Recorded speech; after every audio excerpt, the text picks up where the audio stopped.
I'm Steve Roberts and I'm running for the U.S. Senate because I know how to fix schools. That sounds like a pretty haughty thing to say, but I've reached the point in my life where it's time to say it. I've been serving on the Kansas State Board of Education for 6.5 years, and I have a list of talking points to fix schools. It's a big job changing the way we do schools so that they work better for poor kids who want an education. I have a lot to say. So I'm starting a video that's probably going to last an hour or two, and very few people are ever going to watch a politician talking for 2 hours. And I understand that, but I have a lot to say.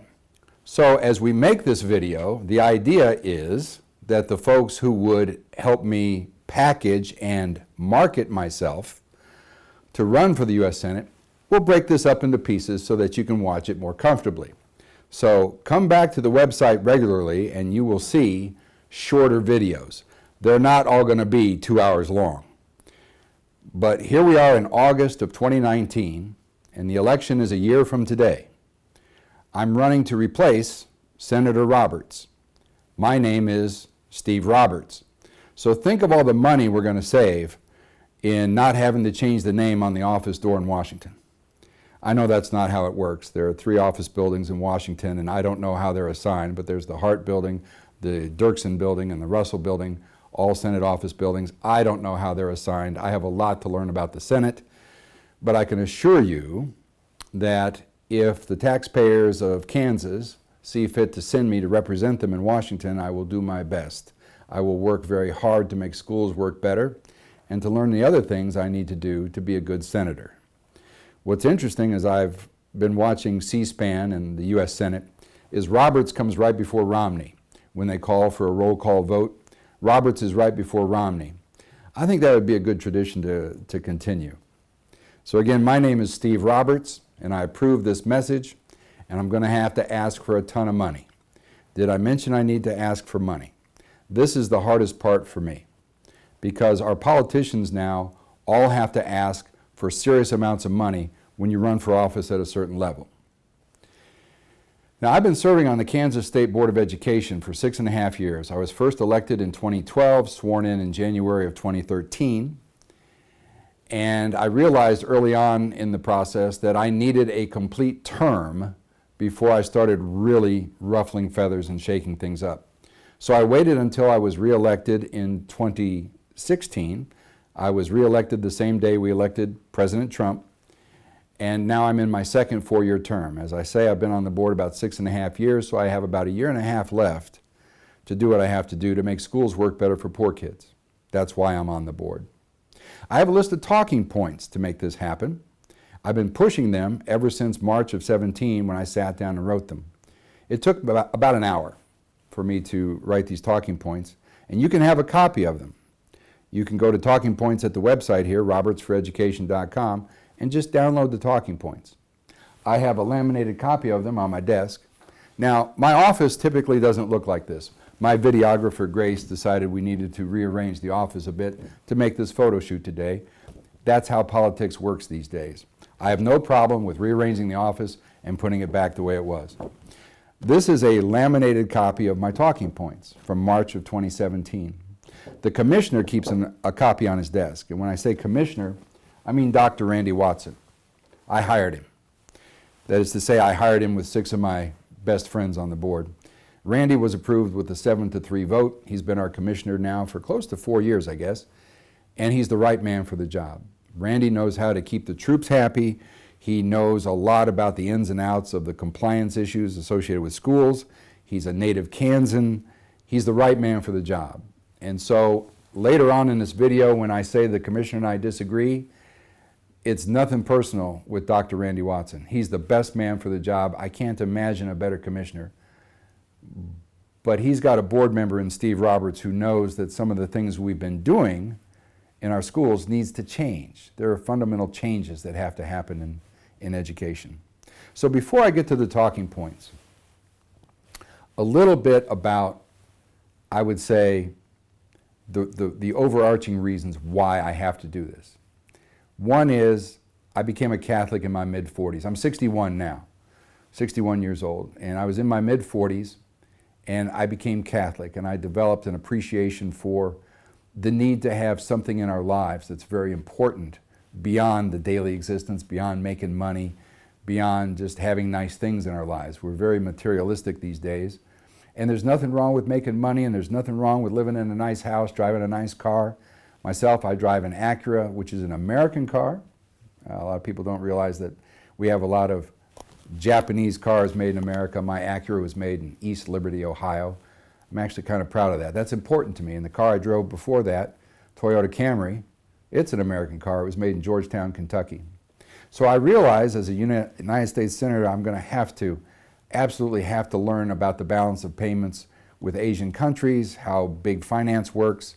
I look forward to learning things from people like Mitt Romney who know a lot about high finance. My life has been that of an educator. I'm a professional teacher, I'm an engineer, I'm a professional engineer. It takes 8 years to become an engineer. I'll talk more about that later. But the first thing I want to say is now is the time to make justice a reality for all of God's children. It's one of the talking points on the list. Now is the time to make justice a reality for all of God's children. Those aren't my words, those are the words of Dr. King, the Reverend Dr. Martin Luther King Jr. Part of his I Have a Dream speech in August of 1963 in front of the Lincoln Memorial. It's a speech that I've committed to memory, and I'll be getting to what I call patriotic recitations. I do 7 different patriotic recitations. Declaration of Independence is one, the Bill of Rights, Mayflower Compact, and some others. We'll get to those after a while. But the point I want to make now is that 6 of the 7 mention God, specifically mention God. This country was founded with the idea that we need to believe in something bigger than ourselves, and that's one of the talking points for fixing schools. Kids need to believe in something bigger than themselves. And does it have to be Jesus of Nazareth? I think not, and I don't say that to alienate my bishop. My wife and I are actually going to go to Israel this fall with the bishop, the Most Reverend Joseph Naumann, who's a very good man, and I'm proud to be Catholic. I've been asked by some folks from the School of Faith to help lead an evangelization project for the church because goodness knows they've taken some hits lately. But it's not about Jesus as much as it is what Jesus had to say. The 2 great commandments are something I think of every day now. Every day in my life, I think of the 2 great commandments that Jesus gave us. We already had the 10 commandments, and most folks are familiar with those. But the 2 great commandments, according to Jesus, are to love God, love your fellow man. I don't think you can beat those. Some people say, well, it's the golden rule, do unto others as you would have them do unto you. And that's a pretty good way to live. But I've been on this earth for 6 decades plus, and the longer I live, the more convincing proofs I see of this truth that God governs in the affairs of men. And again, I'm not using my words, that's Ben Franklin. That's one of my patriotic recitations. It's from 1787. Ben Franklin addressed his fellow patriots at the Constitutional Convention in the same room where the Declaration had been hammered out 11 years before. So it was June of 1787, and Ben Franklin said, the longer I live, the more convincing proofs I see of this truth, that God governs in the affairs of men. This is pretty good coming from a scientist. Ben Franklin was a pretty good scientist. I think most of us know that he invented bifocals and the Franklin stove and the lightning rod. He picked the charge of the electron. How's that for a legacy? I mean, if that's all Ben Franklin had ever done, pick the charge of the electron, that'd be quite a legacy. You know, he also invented swim fins. That's my understanding. The first person to envision strapping fins to your feet to help you propagate through the water, that was Ben Franklin. That's my understanding. They didn't look much like today's swim fins that look like frog feet. They look more like ping pong paddles. But anyway, we tend to elect people that we like, and Ben Franklin was almost universally liked. George Washington, to whom he addressed his comments in 1787, he was almost universally liked, and he became our first president. But he set the example of not going into public service to lead your whole life there, and then you just work for the taxpayers and you never go back to your own life. I would like to help change that, if I could. I don't think that government service needs to be a lifelong endeavor. I really don't. I don't think so. And I understand we have, postal clerks who make a career out of it, and there's nothing wrong with that, or people who get a job working for a railroad and they're working for public money or whatever it is. The FAA, I used to be an engineer for the FAA. There's nothing wrong with working for the government. But there is something wrong about simply getting a government job and thinking that job security is the number one issue for us. It isn't. The nature of jobs are changing. And so one of the things we need to teach our children is how to be versatile, how to switch gears, how to change jobs. And to be perfectly blunt and honest, I've changed jobs as much as just about anybody who's attempting to run for a high office. And about this notion of high office, it comes to mind that it's really not high office that I'm seeking. I'm in a high office right now, serving on the Kansas State Board of Education. That's where the rubber meets the road. And we've made some progress. We really have. We've started a moonshot. You'll be hearing a lot more about that. We've actually started a moonshot to redesign schools from the inside out. And the commissioner, Dr. Randy Watson, he knows, and he knew coming into this, that in order to change schools, you have to do it from the inside. You cannot impose change from the outside and force it on people. It has to come from within. He got that as well as anybody, and he deserves a lot of credit for that. So in order to redesign schools, there has to be a vote from the local school board, the local, the teachers union, or whoever's in charge of negotiating salaries. They have to be in on it. There has to be at least an 80% vote of that part of it. There's a lot to say about how well Randy Watson put the onus on local control to make this thing happen. But I think it's time for the board to step up, the board that I'm privileged to serve on. We need to do more. We're a local control state, and to have federal involvement in education is at best misplaced. So I know there's been a lot of pushback from a variety of places against the Trump administration and Secretary DeVos for trying to put more of the emphasis on regulating schools to the local level. But that's a good trend. That's a very good trend. And while Senator Lamar Alexander is retiring, he's part of the Class 2, which is the same as Pat Roberts. Pat Roberts, whom I hope to replace, is retiring. Senator Alexander worked very closely with Senator Murray of Washington to make the Every Student Succeeds Act a reality. And that puts a lot more emphasis on the needs for states to be more autonomous and regulate themselves. It's not strictly states' rights above all else. Goodness knows we have to have civil rights in this country. It was civil rights that actually knocked down some of the really bad things with Jim Crow, and we had separate but equal. I'm kind of gratified in the fact that Topeka in Kansas got our name prominently displayed on the 1954 Supreme Court decision that struck down separate but equal. And if you get a chance in Topeka to visit the national park that's at the old Monroe School for the Brown v. Board decision, it's worth your time. It's amazing how the center of the country is really where we do the true civil rights reform and where we recognize how to build bridges to knock down racism. And one of my talking points is that we should stop labeling kids by race. I have a lot to say about race too. But before I really get into the talking points, just a few more words about what it means to have faith in something bigger than yourself. We're always going to have parochial schools. I used to teach in a Lutheran school. I've taught in Catholic schools. I've even tutored in synagogue. And I've been around. I've done a lot of things. And I've realized that to say the separation of church and state is really about not speaking about God at all in the public square, that misses it. That's not what the founders intended. I'm sure of it. The first two clauses of the First Amendment are, Congress shall make no law respecting an establishment of religion or prohibiting the free exercise thereof. That's really all the Constitution says about religion. And ironically, the Bill of Rights that guarantees our freedom of religion is the only one of the 7 patriotic recitations that I do that doesn't specifically mention God. So, I hope I have your attention. I have to go through my talking points because they're important. But before I do that, I need your money. I need your friends' money. I need your neighbor's money. It takes about $5 million.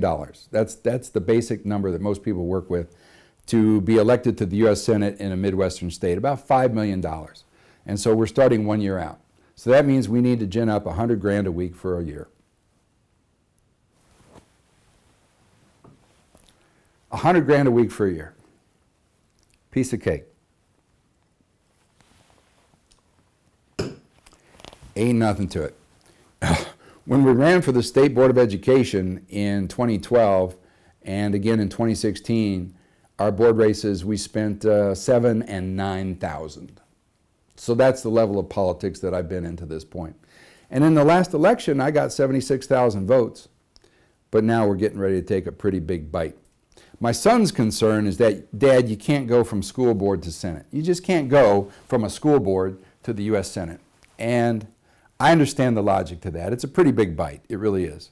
But I have to take my best shot at making schools work better for poor kids. That's why I'm on this earth. That's truly why I'm on this earth.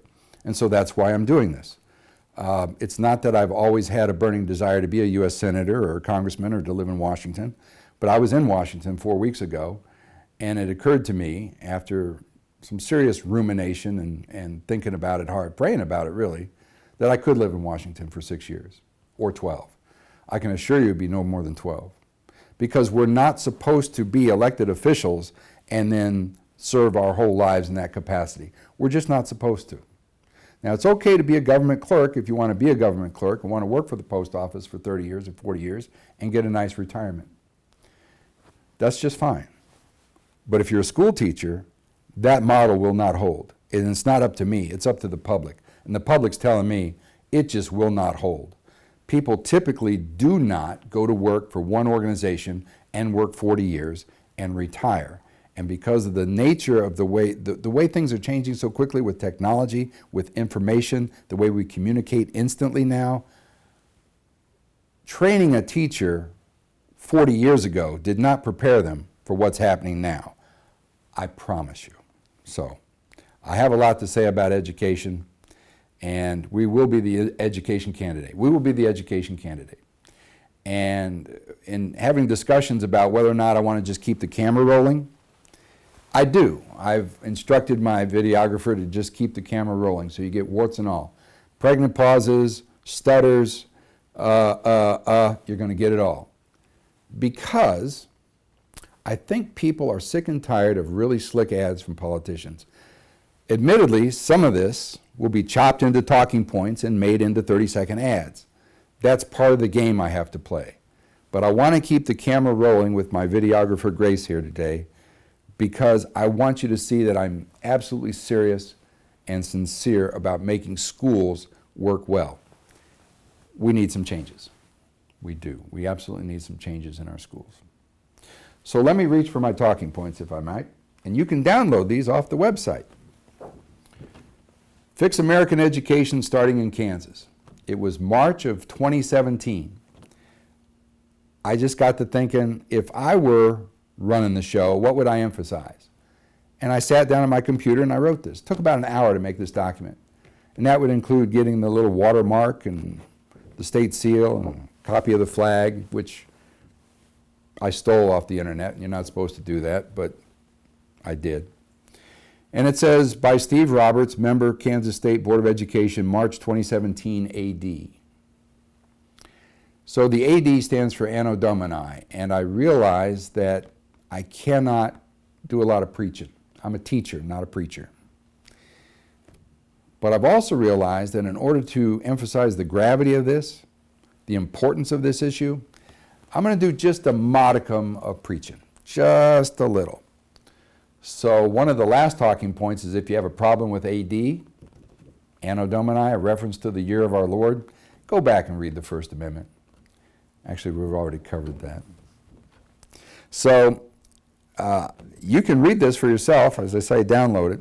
But I'm going to go through this because this is the crux of our campaign. I have a lot to say about schools. So we're going to begin with our State Board of Education's vision, which is to lead the world in the success of each student. That was pretty lofty, and I had a lot to do with that. As I say, we're taking a moonshot to make that happen. The department and the commissioner decided to call it a moonshot because we're doing something that hasn't been done before. We're going to design schools that work for everybody. Now, I come along as an engineer, and it's good to have an engineer on the moonshot, but we cannot have great schools for everybody for the simple reason some people are never going to be academic, some people are never going to lift a finger. Some people just aren't going to get it. But we can get to 99 plus, 99% plus. Don't let the perfect be the enemy of the good. That's a talking point I first got from the Obama administration. And let's be clear, just because somebody's a Democrat doesn't mean all their ideas are bad. I'm a Republican, and we need to put a Republican in the Senate to replace Pat Roberts, make no mistake. But I don't demonize Democrats. In fact, my parents were Democrats. I would characterize them as Kennedy Democrats. I have a lot more to say about President Kennedy and the moonshot. We just celebrated the 50th anniversary of landing on the moon. It's a big deal. So, Kansas leads the world in the success of each student. I wrote that the following ideas could be implemented in any state, by any board or its governing structure, any community, can provide excellent education for any student who wants it. And as I wrote this document, I thought about those last three words, can I really get away with saying that? Because some kids don't know what they want. But that's one of my talking points. We can have great schools for any kid who wants it. What about the kids who don't know what they want? What about the kids who are just adrift? Or what about the kids who don't have enough horses under the hood to figure out what they want? Don't we have to serve them too? Isn't education a right? Well, a lot of people say it is a right, and I was surprised actually to read Jeb Bush's invitation to the next summit for his group, which is the Foundation for Excellence in Education. I've attended the last several years. It's where I met Dr. Condoleezza Rice. And I had a conversation with Jeb Bush a couple of years ago. I told him we're going to stop labeling kids by race in Kansas. He was surprised to hear that. Turns out my fellow board members were surprised to hear that as well, but it's something we should do. Jeb Bush, in his invitation to the summit, which is going to be in San Diego this fall, he said education's a right. And I don't mean to quibble with a gentleman who's from a very political family and strong Republican and pretty good man, policy wonk, knows a lot about education. Jeb Bush is a good guy. Education isn't quite a right. And here's my perspective on that. I think we all have a right to breathe clean air. We all breathe the same air. We have a right to breathe healthy air. Drink clean, pure water. Eat wholesome food. These are the rights. I shouldn't have to put effort into breathing clean air. It should just be a right. Do I have a right to an education? I have a right to the opportunity. But I don't really have a right to an education because I have to put effort into it. I have to have a skin in the game. I have to work at it. You have to work. You have to study. You have to put effort into it.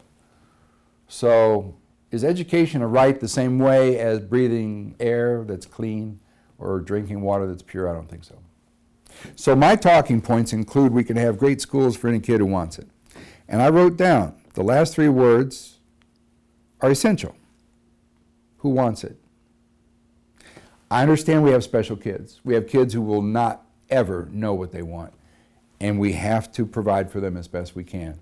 We have special needs children, and we actually do a pretty good job compared to other countries of providing the safety nets and things for special kids. We're as good at that as just about anybody in the world. So, a teacher need not matriculate at a college of education in order to be an excellent teacher. Boy, that gets to it. That's the number one talking point for me. That's why I'm doing this. Because after 6.5 years in Topeka, my fellow board members, they tend to just roll their eyes when I say, you know, you don't have to go to teacher's college to be a great teacher. Oh, there goes Mr. Roberts again. He's on that kick about saying anybody can be a teacher, and they don't get it, because that's not what I'm saying.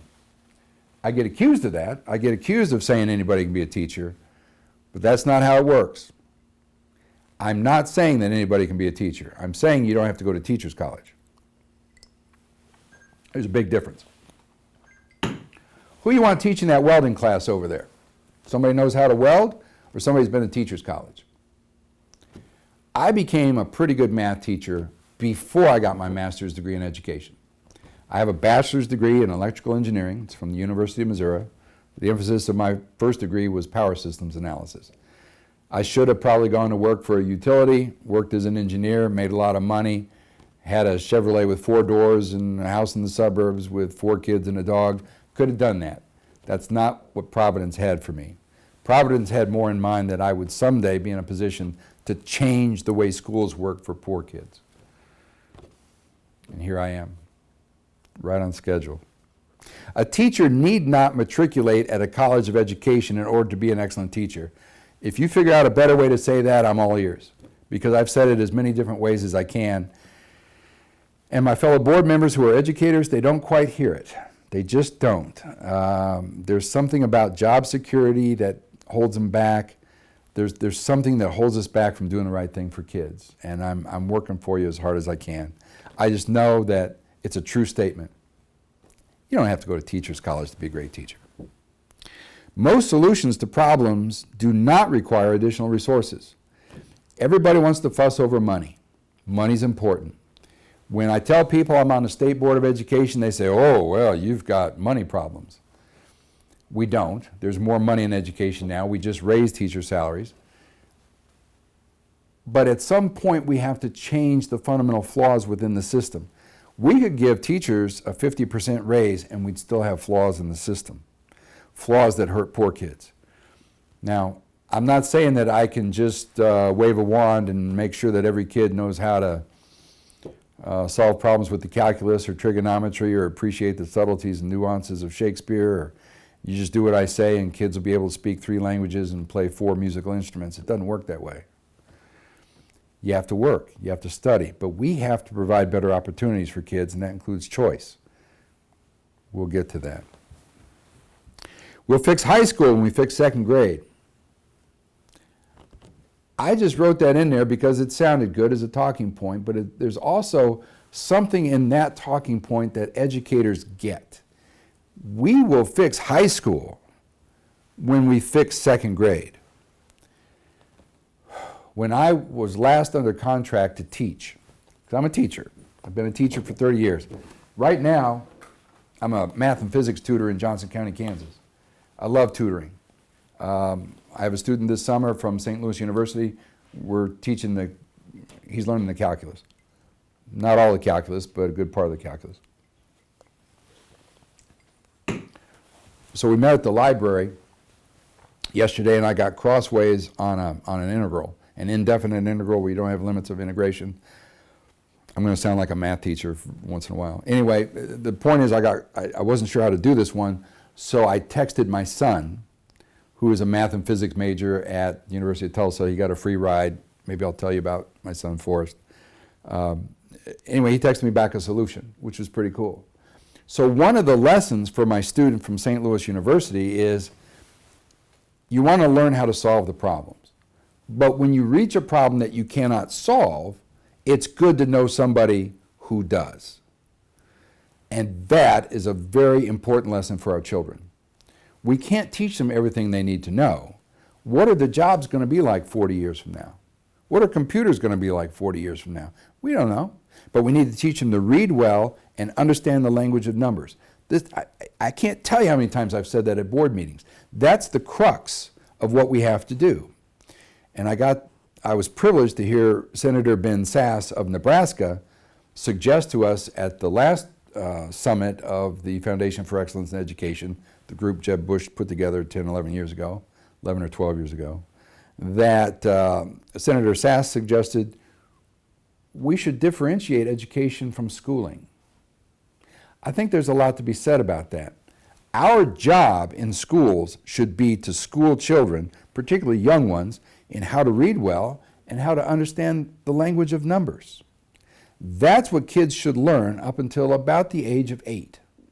So one of the things I've talked to my fellow board members about is to move the traditional break between primary and secondary school, which comes at the beginning of middle school, after elementary school, 6th grade, 7th grade, we should move that earlier. The break between primary and secondary should be between 4th and 5th grade, or maybe even between 3rd and 4th grade, because this adage that you may have heard really has a lot of power with it.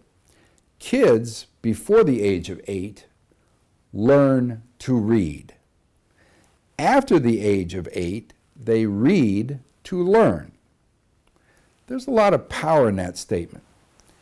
And there are a lot of talking points that fit in with that. So I guess I'll just go back to the list and carry on. I want to emphasize this, though. Talking at the camera, spouting off what I know we need to do is one thing, and it's part of the process.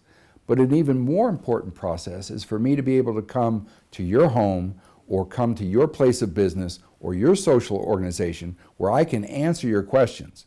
Because as I say, I have to raise a ton of money, and I would like nothing more than the opportunity to come and talk with you. You can fire questions at me about education or anything else, and I will do my best to answer questions that a U.S. Senator should be able to answer. Because I'm in this to win it. Thank you very much. We'll fix high school when we fix 2nd grade. Talk about that as long as you want. We need smaller classes in lower socioeconomic areas, particularly for younger students, immediately. Yesterday. I've taught in all kinds of schools.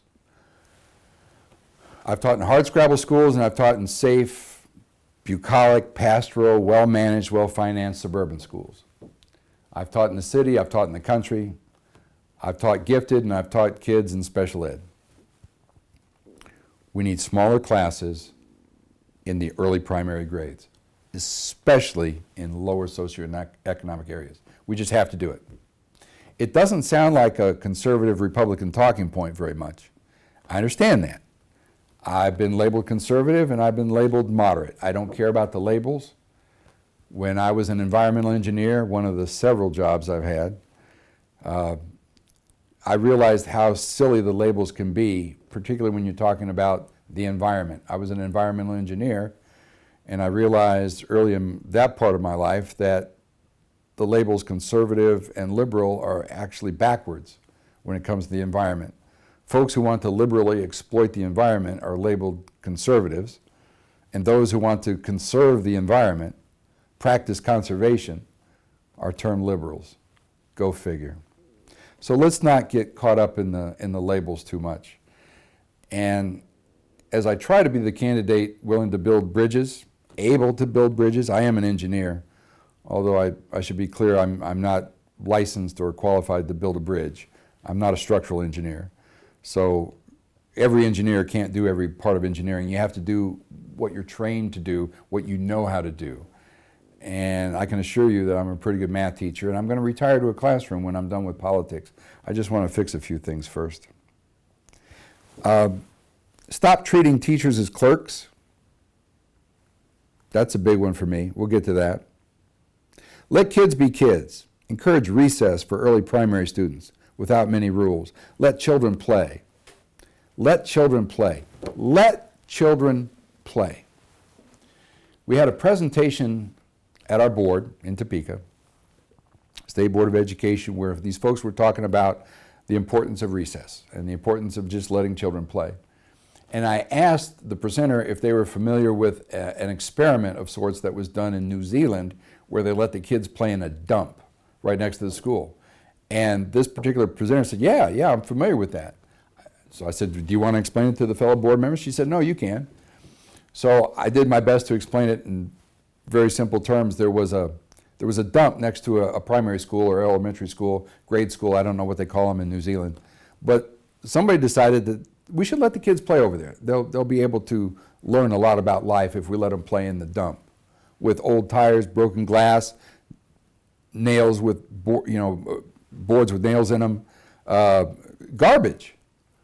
And it turns out by letting the kids play in the garbage dump, which I'm not advocating that we have children playing dumps, just for the record. But here's what happened. Bullying went down. Fights went down. Kids were more attentive when they got back to class. Go figure. By letting the children play, a lot of problems were solved. Now again, I'm not advocating that we let children play in dumps, but there's lessons to be learned. And I understand now, since I've been in politics, that no matter what I say, some people will pick it out and put it on social media and make me look like a buffoon. Hey, that's why we're going to keep the camera rolling. With me, you get warts and all. Yeah, we'll have some polished 30-second ads when we get to the television part of the campaign about the end of June and July. You know, those ads that you're sick of. My opponent is an egg-sucking dog. Vote for me. Yeah, we'll have to play that game too. But I'd like to start moving it away from that and having people just naturally talk about what they want to do in politics. We need more of that, I think. And that's why these talking points are a pretty good reference. Let kids be kids. And stop treating teachers as clerks. I say that at every meeting, at every board meeting. We treat our teachers as clerks, and if we want our teachers to be professionals, we have to stop paying them according to a salary chart. Try changing it, though. It's very difficult. Nothing wrong with being a clerk. I was a clerk. I was a clerk for the Johnson County Library. I've had a lot of jobs. Nothing wrong with being a clerk. In fact, Albert Einstein was a clerk. He was a patent clerk in Switzerland. And if he would have stayed a clerk, think what we would have lost in terms of physics.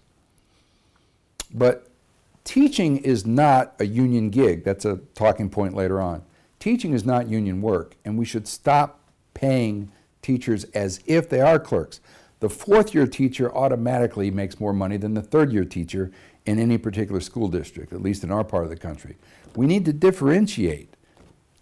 It would be as if we said, if you're an MD, no matter what your specialty is, if you're a fourth-year doctor, you make more money than a third-year doctor. And that wouldn't matter whether you were ear, nose, and throat, or a neurosurgeon, or, a pimple popper, I guess. Somebody's going to beat me up over that. I tend to speak freely. I hope that's well received. It's just part of my charm, I guess. It's the way I teach. When I'm in a classroom, I tend to excogitate and always get right back to the math. Math just sort of comes naturally to me. I've always been good at math. I love teaching the language of math. How could you not want to solve simultaneous systems of equations? I know it's kind of an occupational hazard of math teachers. Stop treating teachers as clerks. Expect professionalism and pay teachers as professionals. Absolutely. But in order to do that, you have to differentiate the good from the bad. Some teachers are not very good at it, and some teachers are terrific at it. And no matter where you go, if it's a school district of any size, you will find terrific teachers and you'll find some who are kind of lame. But here's how it rather plays out. In an affluent, well-managed district, only about 1 out of 20 teachers, just to pick a number, only about 1 out of 20 will be in the lame category. They're just not very good at it. Well, that means 19 out of 20 are effective. And you can run a school district like that till the cows come home. That's terrific. In a poor school, it might be more like 25% are kind of lame because you get the weakest teachers, the cast-offs from the other school districts. You get the teachers who quite often have no experience or they're not very good at it.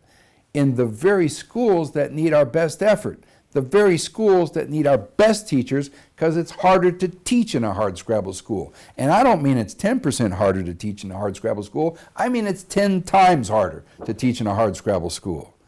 I've been there. I know what I'm talking about. The last time I was under contract to teach was secondary math and physical science on an Indian reservation, Brown County, Kansas. We're about 20 miles from Nebraska. And when I wanted to watch a Royals game, I had to drive up to Hiawatha and have me a Boulevard wheat, watch the Royals. I like my Boulevard wheat. That should not be part of this, but like I say, you get warts and all. You get the whole package with Steve Roberts, and I approve this message. Welcome the public citizenry into our public schools.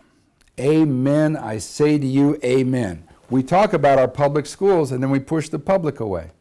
Well, you know, you're not qualified to do anything for our students. Oh, you can volunteer. You might help out a little bit with reading time, but that's about it. What if we have a semi-retired or retired physician who wants to teach biology? I understand you need second-year biology taught. You know, I used to work for a teaching hospital. I'd be happy to come in a couple days a week and be the teacher of record. What do? Well, do you have your teaching credentials? For an MD who's been teaching in a teaching hospital for 30 years, we just automatically, summarily reject them because they don't have a teaching credential? This is what fires me up. This is the central problem that the educators just don't get. Go back to the original talking point. You don't have to go to teachers' college to be a great teacher. We need to welcome the public into our public schools. Many students mentally drop out of school in second or third grade. Third or fourth, it says here. Yeah, third grade, fourth grade. That's when kids drop out. Some drop out as early as second grade. I suppose we lose some even earlier than that. But that's when kids get disillusioned. You know, and thinking about this talking point right now, I'm thinking about something Sir Ken Robinson said. If you're not familiar with Sir Ken Robinson, he's a gentleman who talks a lot about schools. He's an English gentleman who moved to Los Angeles with his family a few years ago. I hope he's still around. I believe he had polio as a boy. I think that's accurate. Anyway, he has a lot to say about schools. I don't agree with him on everything, but he has a lot of good things to say about schools. I'm talking about Sir Ken Robinson. And this talking point here reminds me of something he said, that more than 90% of our 3 and 4-year-olds test gifted. More than 90% of our 3 and 4-year-olds test gifted. And then what happens? We put them in the kindergarten in first grade and we teach it right out of them. You know, there's a movement afoot here in Kansas to make schools work well for everybody, and part of that is the individualized plan of study. And I've talked with the commissioner at length about this. If we do this right, it could revolutionize the whole thing. Part of that is to recognize you don't have to go to teachers' college to help a kid learn. And if we can integrate that, the individualized plan of study could really revolutionize this thing. We can have a moonshot. We can do something that hasn't been done before. Have schools that actually work well for poor kids. That is to say, if they want it, we should be able to provide it.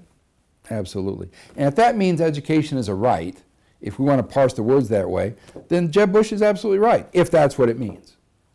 You know, we can disagree on what words mean. I just recently read Hillary's book from way back. And I know people are going to beat me up. Well, you're not a real conservative. You're a rhino if you're reading her words. No, it was a good read. It was okay. It was called It Takes a Village. Gosh, it's probably 20 years old now. I got it from the library. And it was a lot of me, and I, and there was a lot of platitudes in it, and it was not a particularly great book. I'm talking about It Takes a Village by Hillary Rodham Clinton. But the concept is not a bad one. It takes a village. Okay, it takes a village to raise a child. What does that mean?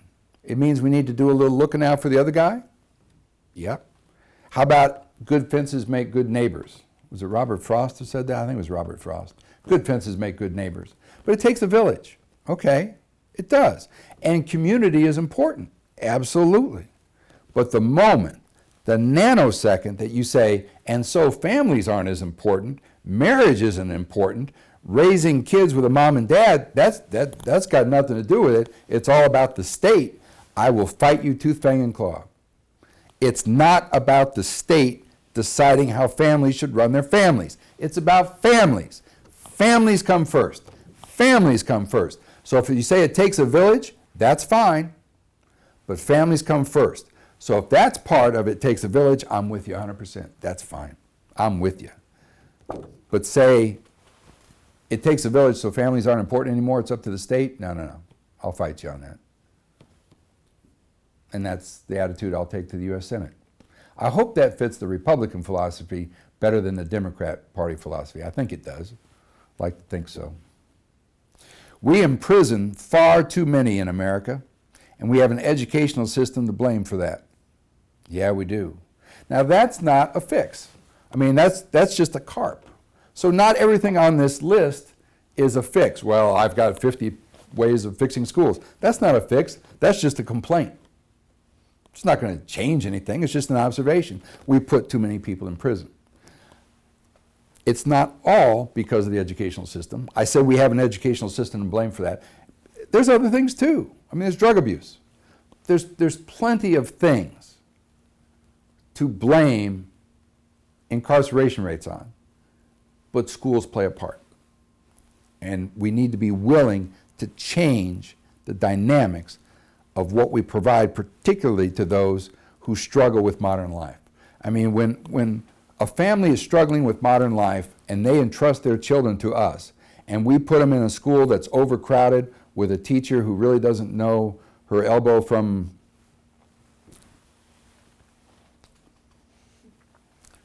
this is where we take a little break. Yeah. I said warts and all. I've shot my mouth off at board meetings quite a bit, I think. You know what's really cool about serving on the board is we have a congeniality. We really do. We have conservatives and liberals. It's been 20% Democrat, 80% Republican since I've been there, which is a pretty good, that's about the right balance for Kansas. That's about right. And so it's a 10-member board. We've had 2 Democrats on the board since I've been there. Occasionally, somebody will say, you know, we disagree with each other, but we all get along, even though we have disagreements. And almost always, when they say we disagree, but we get along, when they say we disagree, they look in my direction, which is kind of cool. Yeah, it really is. I'd like to think that my presence on the board has helped move the needle. That's one of the phrases we use all the time. How do we move the needle? We have all these initiatives to change schools. People have been after school reform for decades. People like Jonathan Kozol have been writing books, and the needle doesn't move. And then a guy like me comes along and says, well, hey, there's some fundamental flaws in the system. We need to address the flaws. And it's sort of like these people that are really involved in education and have been for years, they know in their hearts they would never do anything to hurt a child. You would never do anything to hurt a child. You would never actively hurt a child intentionally, not in 1,000 years. So when a guy like me comes along and says, you know the thing is flawed, you know we're hurting children, that really ruffles feathers. And I understand that. I do. I understand that. But my job is to actually jostle elbows a little bit and still be taken seriously. My wife, Mary Pat, she says, you know, Steve, as long as they take you seriously, which is no small thing. It's huge. In fact, I got an important lesson from a previous board member, Dr. Walt Chappell. He's a math and science guy like I am, and he had a lot of things to say against the system, chewed on the system. You know, we need some backbone to fight back against the feds. And he and I say a lot of the same things, but Walt had a way of truly rubbing people the wrong way. And I rather like Dr. Chappell very much, although some of his political judgments were spurious. He changed parties and then he changed back, and you really can't do that. And he had a tendency to give a lot of data and say, here it is in black and white. Can't you see what I see? I mean, you need to be able to see this. And so I learned lessons from Dr. Chappell, not just on what not to do, but because Dr. Chappell said a lot of things similar to what I'm saying right now.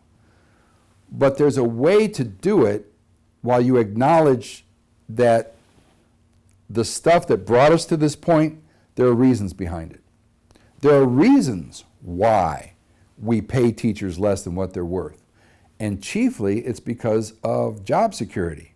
There's a great trade-off. When you study engineering, you learn that everything is a trade-off. You want a faster computer? Fine. You want a more powerful computer? Great. But there's going to be a trade-off. A faster, more powerful computer is going to cost more and it's going to consume more power. There's trade-offs. There's trade-offs in everything. You want to spend more time with your friends? Great. As a student, you go ahead. You spend more time with your friends. But you're probably going to make a lower grade on my geometry test. It's just, everything's a trade-off. So, when teachers come to work and they say, well, I'm not making as much money as I could in the private sector. That's true. That's quite often true, especially our terrific teachers are woefully underpaid.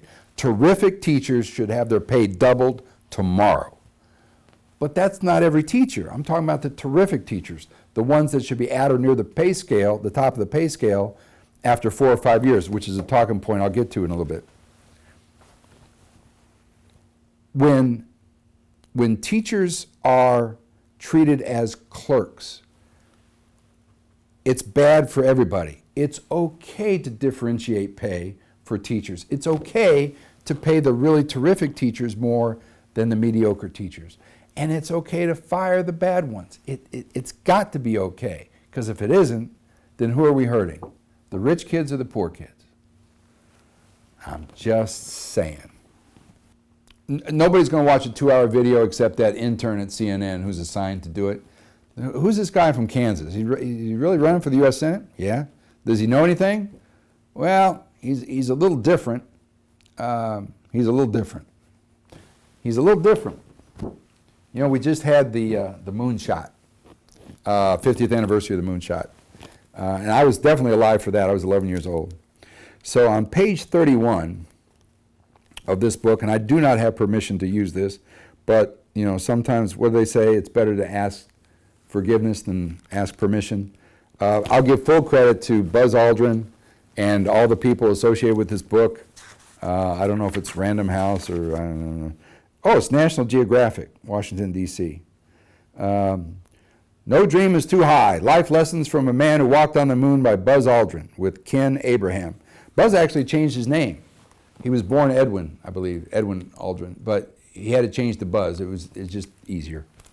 So I have to read this. I just have to. I read this the other day. I'm going to read it to you now. Please bear with me. Page 31 of No Dream is Too High. Parents and educators often ask me, Buzz, how can we help foster the sort of innovation that took you to the moon? First and foremost, it is important to understand that whether by nature or nurture, innovators approach the world differently. Keeping that in mind might help you to regard your boss with greater respect, or your artist friend, or the kid who wants to sit around playing his guitar all day long. Certainly some people are born with innovation in their veins. I think I was. He wrote, I think I was, and I can say that as well, I think I was. My father loved flying and exposed me to the possibilities of flight early in my life, but something inside me responded far beyond what my father might have imagined. I also think that innovation can be encouraged when parents and educators understand that innovators often do not fit the norm. Innovators whose minds are open tend to have personality traits that others might regard as quirky or sometimes even weird. This is Buzz Aldrin now. They're dreamers, and I am definitely one of them, so I know that innovators are rarely content merely to dream. They won't stop there, especially if they receive some encouragement. They will become doers. They'll make things happen. Innovators are usually much more self-confident than their peers. They are inner-directed and willing to march to the beat of their own drums. But it sure helps having someone lay a hand on the shoulder or look the innovator in the eye and say, I believe in you, you can do it. He goes on. I can relate. I've been a math teacher my whole life, but I've always wanted to make a difference more than make a living. It's just been that way. I made $100 an hour as an engineer, didn't stay with it. Made $100 an hour as an engineer, didn't stay with it. Saw that there was an opportunity for somebody to say, hey, we have fundamental flaws in schools. If we fix these flaws, then a lot more people will get a good education. And when you fix education, you fix everything. I mean, pick a problem. Prison overcrowding, sexually transmitted diseases, I mean, you pick one. Education helps. Back to the talking points.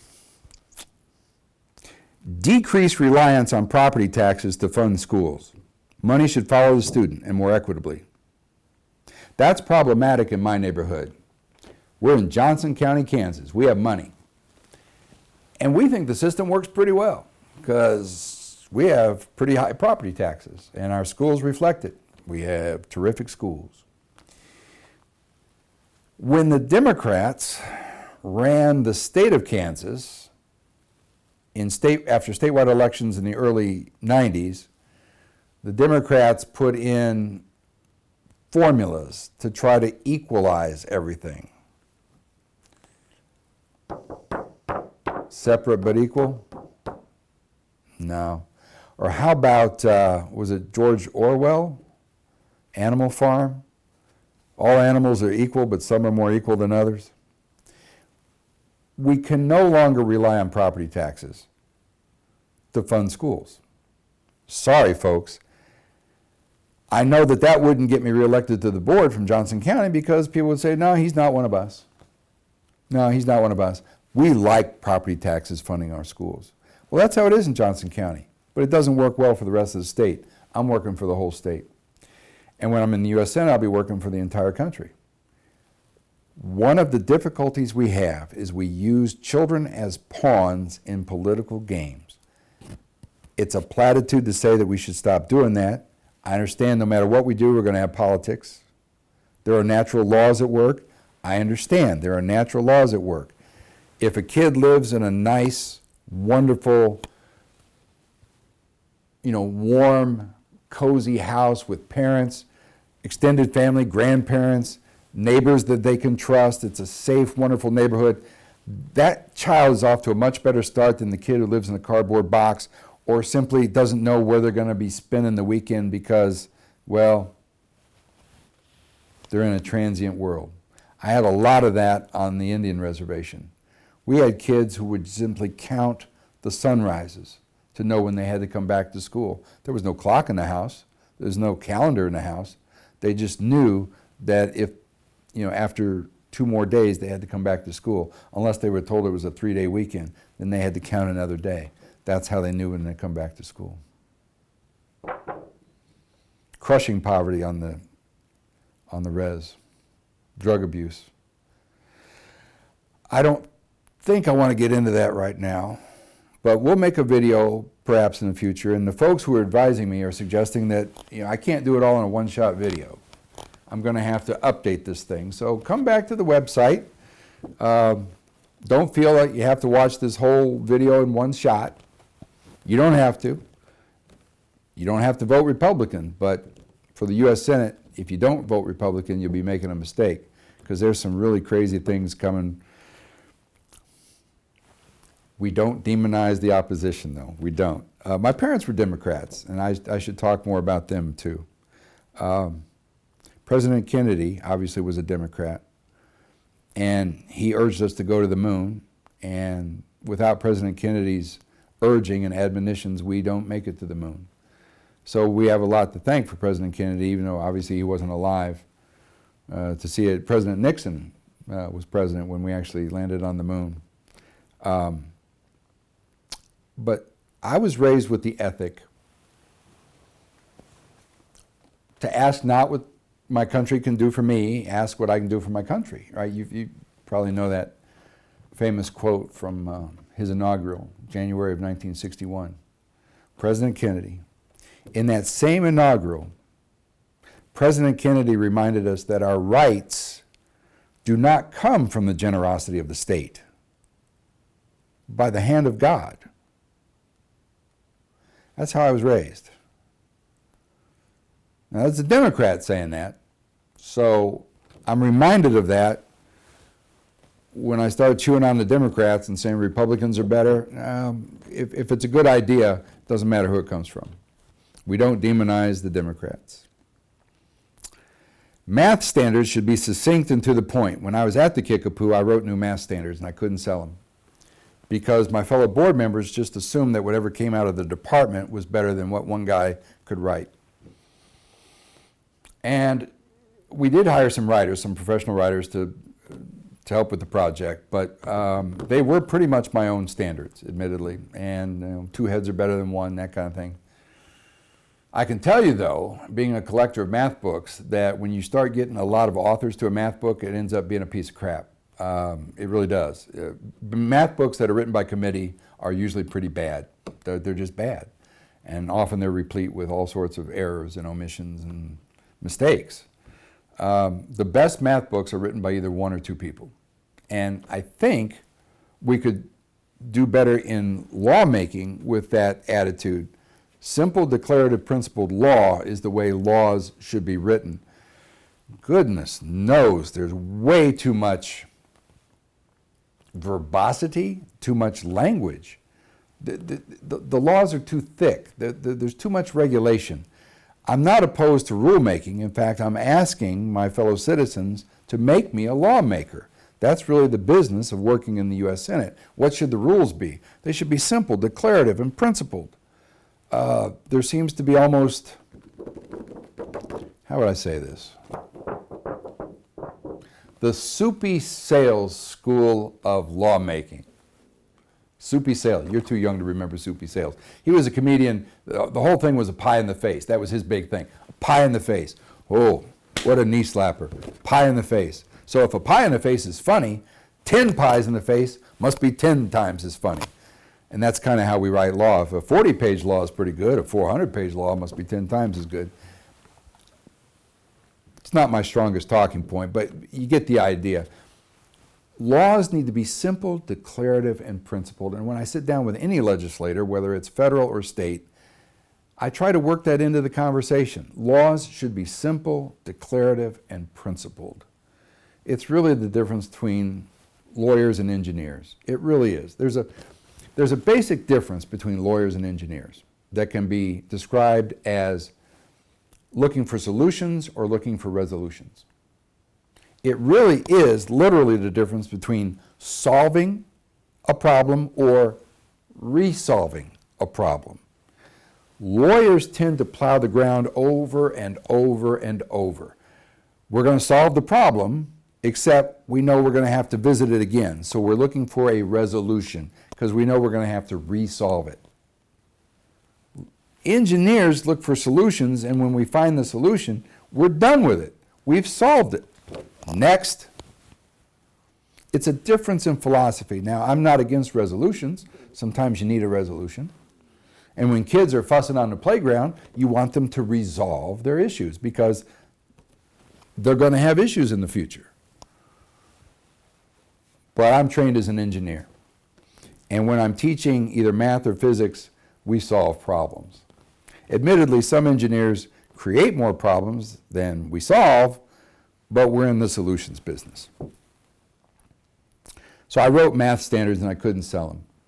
I'll never forget Sally Cobble saying, "I see nothing wrong with these standards," meaning the ones from the department. And my heart just sank. I didn't really get a fair hearing, but that's okay. I hope to revisit math standards in my last year and a half with the State Board of Education. I hope we can do that. IEPs should return to the 1 or 2 pages they used to be. Our special ed regimes are rather out of control. I thought I was kind of pushing the envelope with this one, but our special ed regimes are rather out of control. We need special ed, and we need to stop calling it special ed. We have an individualized plan of study that's just now taking root in Kansas. When a kid is exceptionally special, we shouldn't label them as special. Just give them what they need. We don't have to slap the label on it. Some kids are more expensive to educate. That's just how it is. Soren Petro, I'm dropping names now. I said I wouldn't do that,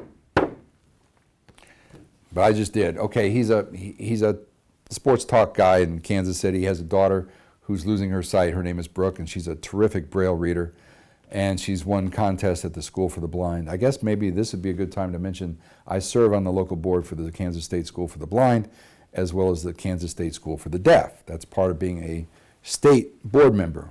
The state board, the 10 of us, that represent all of K through 12 education, public, private, and parochial, we have stewardship of. We also serve as the local board for the Kansas State School for the Blind in Kansas City, Kansas, and the Kansas State School for the Deaf in Olathe. And so, because of my work with these schools, I became familiar with Brook. And I just happened to be at a local board meeting for Blue Valley School District, USD 229, because we have 2 Blue Valleys in Kansas, just to make things more interesting. So I always say Blue Valley 229, the one in Johnson County. And I was going to talk about arithmetic, the need for arithmetic, and maybe that's the reason these are juxtaposed the way they are. I was just going to talk about the need to have kids do better with arithmetic and not have reliance on computers and calculators until the kids get to 4th grade or so. But then Soren got up and just tore him a new one for not buying the Braille books that Brooke needed for her studies. Instead, they gave a clothing allowance to the superintendent, and Mr. Petro was just, he gave him what for. So when it was my turn to talk, I just reiterated some of the things that he said. The lesson here is that some kids are more expensive to educate. And it's good to look at averages. We spend about $12,000 per year per kid, per child, I should say. That's a lot of money. I mean, that's a lot of money. $12,000 per child per year to educate kids in public schools in Kansas now. And we're just about the middle of the pack, maybe even a little below the median. Some places, I think New Jersey is getting close to $20K. Money doesn't solve the problems. And while money's important, I'll go back to the talking point that says most solutions to problems do not require additional resources or additional revenue or additional expenditures. So for IEPs, I think one of the reasons I wrote this particular, and I don't want to spend a lot of time, because there's a lot to cover. I'm still on the front page. We've got a whole nother page to go. An IEP is an individualized education program for special ed, if you're not familiar, and they started out being 1 or 2 pages. So as a substitute teacher, which I've done a lot of, if I come into the school at, say, 7:15, and the kids report at 7:45, that's typically, you get about a half hour to prepare your day and, get the lay of the land, read the teacher's instructions and so forth. If I have, say, 3 special kiddos, I have 3 special ed children in my class, and I come in as a substitute at 7:15, and the kids are going to start coming in at 7:45, and I have 3 special ed. This is just a scenario. And each IEP is 40 pages or 50 pages or 60 pages. I have to read this before the kids come in? That's not what an IEP was originally designed to do. It was to help people in a very short order. An IEP should look like this: a front page, maybe a back page. Susie needs more time with quizzes. Bobby needs to get up and move every 5 minutes. So-and-so has a problem with too much light in the window. Whatever it is. So-and-so has been diagnosed as ADHD as well as has some other disorder, Tourette's, whatever. You spell it out quickly and you let professionals as well as paraprofessionals know what's needed of them in a very basic way. That's what an IEP is, not a compendium of everything that the PhDs think should be discussed. It's out of control. I'd like to get some help from my fellow senators on making the federal law that governs this simpler, more declarative, and more principled. Thank you very much. Practice arithmetic. Primary teachers who cannot do simple math word problems should be thanked and terminated. Oh, God. Should I tell a couple of stories of teachers I met? I probably should. Oh, my goodness. I have a couple of stories to tell. I have a lot to say. Do I want to get it all in this video? I kind of do. I kind of want to lay it all out, but I have to ask for money. And I'm passionate about fixing schools. I have a lot to say about fixing schools. And I know that being a U.S. Senator involves a lot more than simply education. But I will carry the water for changing the way we do school because I've been there. You got to go with what you know. And I know a lot about schools. I really do. I had a license to teach for 10 years, but the state kept wanting to stamp initial on it. They don't see how they push people away. They just don't see it. So I became a pretty good teacher before I got my master's degree in education. I really did. And I was teaching at Lutheran High School in Kansas City on the Missouri side. And I'll never forget when Dr. Oman, Jerry Oman, put his arm around me after chapel one Wednesday morning. We had Wednesday morning chapel. And he had this really deep voice, and he had these really massive hands and wrists because he grew up on a dairy farm and he used to milk cows by hand. He was an older gentleman, and he was very distinguished, and he was just terrific. Mr. Roberts put his arm around my shoulder. We're going to have to get you, I don't know if he said licensed or certified. Certified, I think is the term he used. We're going to have to get you certified. I said, great, because I was not a certified teacher. I was just doing the job. I said, great, have the certification people or the accreditation people, because I didn't know the difference between accreditation and certification back then, have them come and talk to my students. Have them watch me teach. Have them watch me make my quizzes and exams. My door's always open. It doesn't work that way. I said, but it should. You know, they should talk to my students. They should talk to my students' parents. They should watch me making quizzes and exams, grade those exams, make presentations in the classroom, how I conduct the class. They should watch me teach. It doesn't work that way. But what if it did? What if we actually welcomed people into our classrooms, and when they suck at it, we thank them, and we send them on their way, and we get somebody else. And when somebody's really good at it, we not only thank them, we keep them, and we pay them. It doesn't seem like a pretty complicated recipe to me. So what's in the way of that? How come we don't do that? It's because of job security. It's because when you're a teacher, yeah, you get paid less than what you're worth, but in exchange for that, you get pretty good job security. You get really good job security. And if you put in your 25 or 30 years, you get a pretty nice little retirement too. There's your trade-off. And it has worked, and it still does work to some extent, but it's not what we need going forward, and it certainly isn't what we need in hardscrabble districts or for poor kids. It's not what we need. We need to make some changes. I'll try to speed it up here. Yeah, this one, primary class sizes should approximate 150 of the average age. That was a swag. You know, sometimes in engineering or engineering construction, you have a swag, which literally stands for some wild-ass guess. When you're managing projects, as I have a lot, I've done a lot of different things, and I've been an electrical engineer as well as an environmental engineer, and you're managing projects, sometimes you have to start with a swag. You know, how long do you think it'll take to do that particular project? Well, you know, how many people we're going to need? Well, we'll probably need 12 people. It'll probably take 6 weeks. You know, I don't know what we need. We probably need 200 and some K. Whatever it is, you start with a swag, and you have some discussions, and you make it happen, and you form a timeline. And in most of my projects that had a timeline and a budget, I came in before the deadline and under budget. That's just what you do. In government, we don't tend to do that. The incentives are wrong.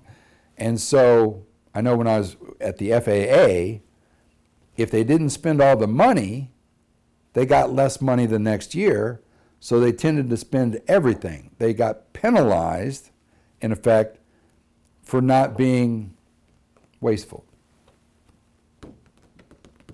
And government doesn't have to work that way. And if we invite the public in, and the rules are not so complicated that you need a lawyer or a consultant to tell you what the rules are, I think it could work a lot better for everybody. I think we need more engineers making law and fewer lawyers, but that's just me. Lecture halls should be implemented for technical courses in high school, apart from small sections for lab work. Yeah, lab work, you can't have hundreds of people in a lab. It doesn't work. But for a lecture hall, especially for technical courses, one of the ways we can offset, one of the other talking points was to have smaller classes for early primary. Well, that's going to take a lot more teachers. That's going to balloon our salaries. So if we're paying a lot more teachers, we're going to have to expend a lot more in salaries. One of the offsets of that is really great teachers for technical courses can not only teach in lecture halls, but can teach on the internet. I could teach plane trigonometry to the entire state of Kansas. I could. I'm not advocating that I should. I'm not looking to put trig teachers out of work. I'm saying we have the technology to make that happen. So that's a general direction we need to embrace so that we can have smaller classes in early primary. These things all fit together. Have you noticed? At least I have. Eliminate the federal free and reduced lunch program. I remember talking to the board before I was elected. I had already run for the board, the Kansas State Board of Education, in 2008 as an independent. I had run as an independent with no party affiliation. Came in third in a field of 3. That's okay. I thought I had my little 10 minutes of fame, and my business partner said, one of my business partners said, you should run again. You should run in 2012 as a Republican. You think? Yeah. And I did, and I won. I've always wanted to fix schools. It wouldn't take that much. In one real sense, it wouldn't take that much if people are willing to change. The hard part is getting people willing to change. We've reached that point in Kansas. We're talking about change. Am I the pushy guy that's pushing for change? Yeah, I'm the pushy guy. So earlier I said when we all get together but we have differences, they look in my direction. The other thing that comes up from time to time is they say, well, we're moving as fast as we can. I know we have some board members who would like to move faster. They look in my direction. They look right at me. I'm kind of proud of that. I'm the guy who's pushing, but there's a fine line. If you want to actually get stuff changed, you can't just go in there swinging hammers and throwing cats and raising Cain and calling people names. It doesn't work. I mean, to some extent, you can kind of campaign on that, drain the swamp. You can campaign on that. Arnold in California he's going to have a clean sweep. He's going to sweep out the trash. Arnold, his first campaign, he walked around with a broom.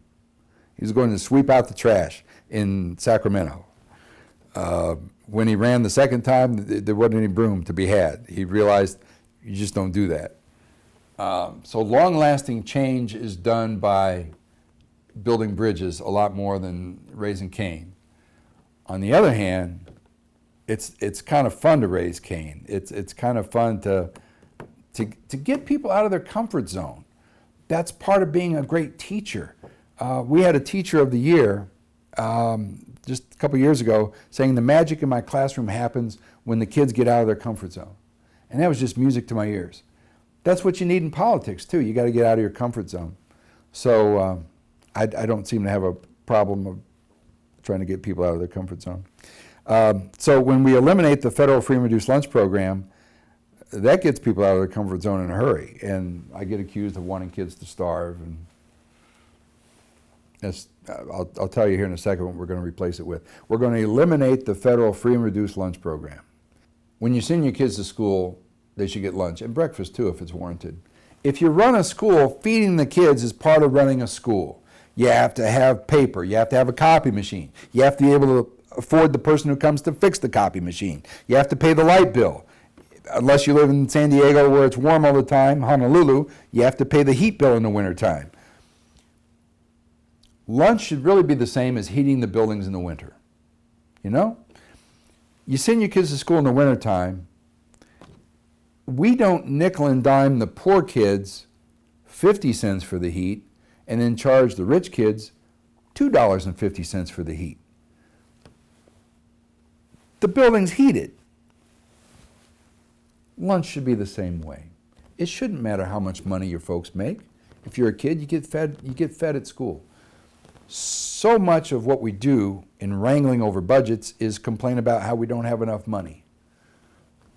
I'm not opposed to spending more money in schools. What I'm opposed to is keep doing the same things. So much of the way we campaign now is video, and we're doing this because, to be serious about it, this video needs to be chopped up into pieces and put out in short bursts so it can be shared on social media, which I don't do. I'll be honest with you, I'm not a fan of social media. I think it's part of the problem, but I understand it's also part of the future. You know, we could say that the automobile is part of the problem because of the smog or the whatever, global warming, if you've caught into that. I could talk about global warming briefly, I suppose, in that the planet may very well be warming. I mean, we have these really high-tech instruments called thermometers, and we can measure the temperature. And we can take averages around the world, and we can tell whether or not sea levels are rising and that sort of thing. The difficulty comes with blaming a particular industry or a particular country for the global warming, and blaming carbon dioxide as well is not particularly well founded.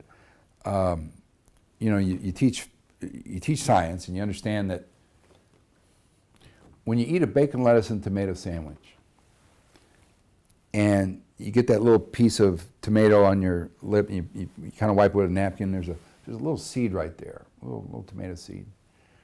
And you realize that little seed can be planted in soil and watered, and with sunlight can grow into a tomato vine. And then the tomato vine produces all these tomatoes from that little seed. Where do these tomatoes come from? I mean, what actually makes the tomato? Mostly carbon dioxide.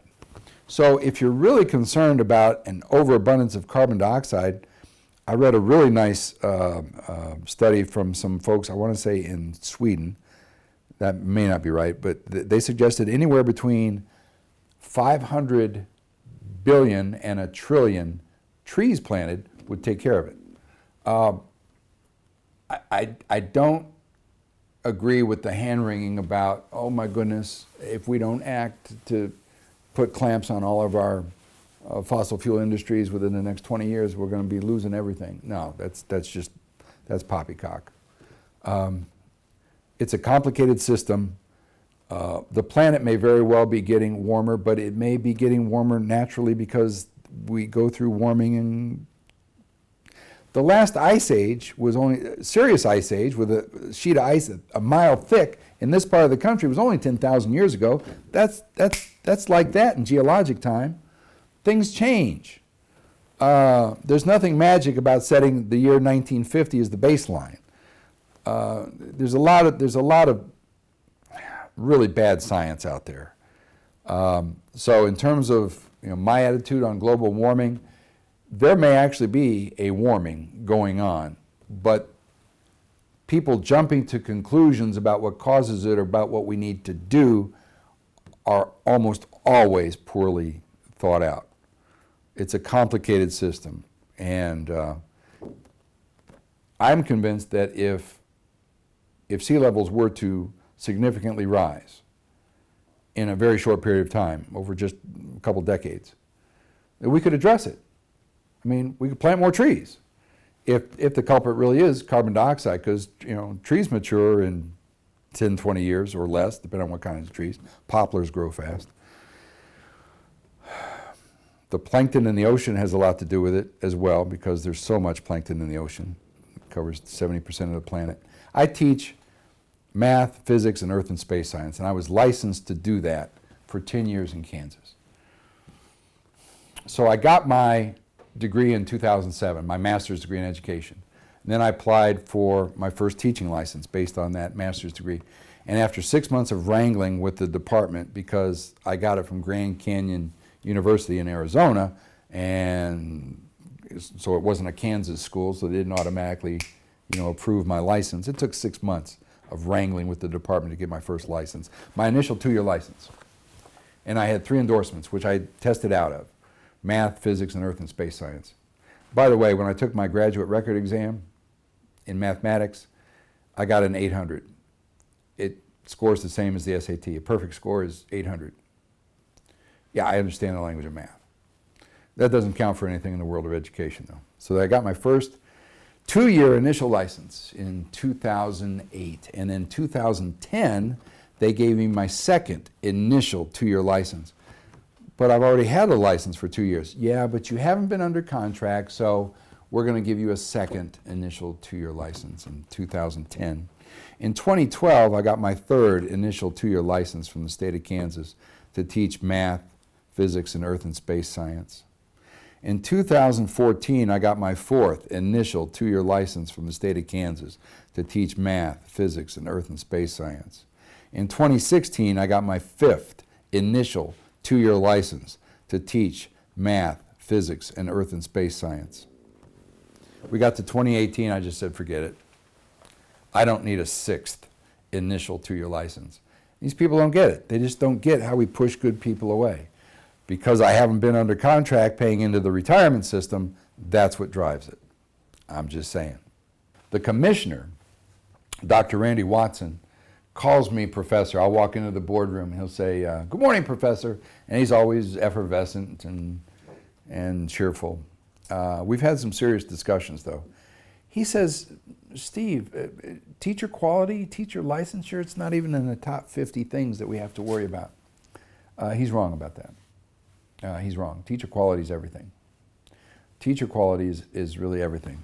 So I'm going to move this along, right? I'm going to move this along. Eliminate the federal free and reduced lunch program. We're going to replace it with lunch. And people say, well, that means it'll be free. No, there's no such thing as a free lunch. But citizens should understand that when you go to your local school and it's free, it's paid for with taxes. Same thing with lunch. Lunch should be paid for with taxes. It's not complicated. Teaching is not union work. I said this at the last meeting. Teaching is not union work. Encourage teacher unions to morph into professional associations. Teaching is not union work. It just is not union work. And what I mean by that is there's so much to deal with personalities, so much with connecting with students that involve just a wide range of skills. You don't just teach this the way you would teach connecting circuits to be an electrician or to lay brick or to be a sheet metal worker or plumber or anything else. I actually believe that unions are good for the building trades. Now, I get a lot of pushback from some of my fellow board members.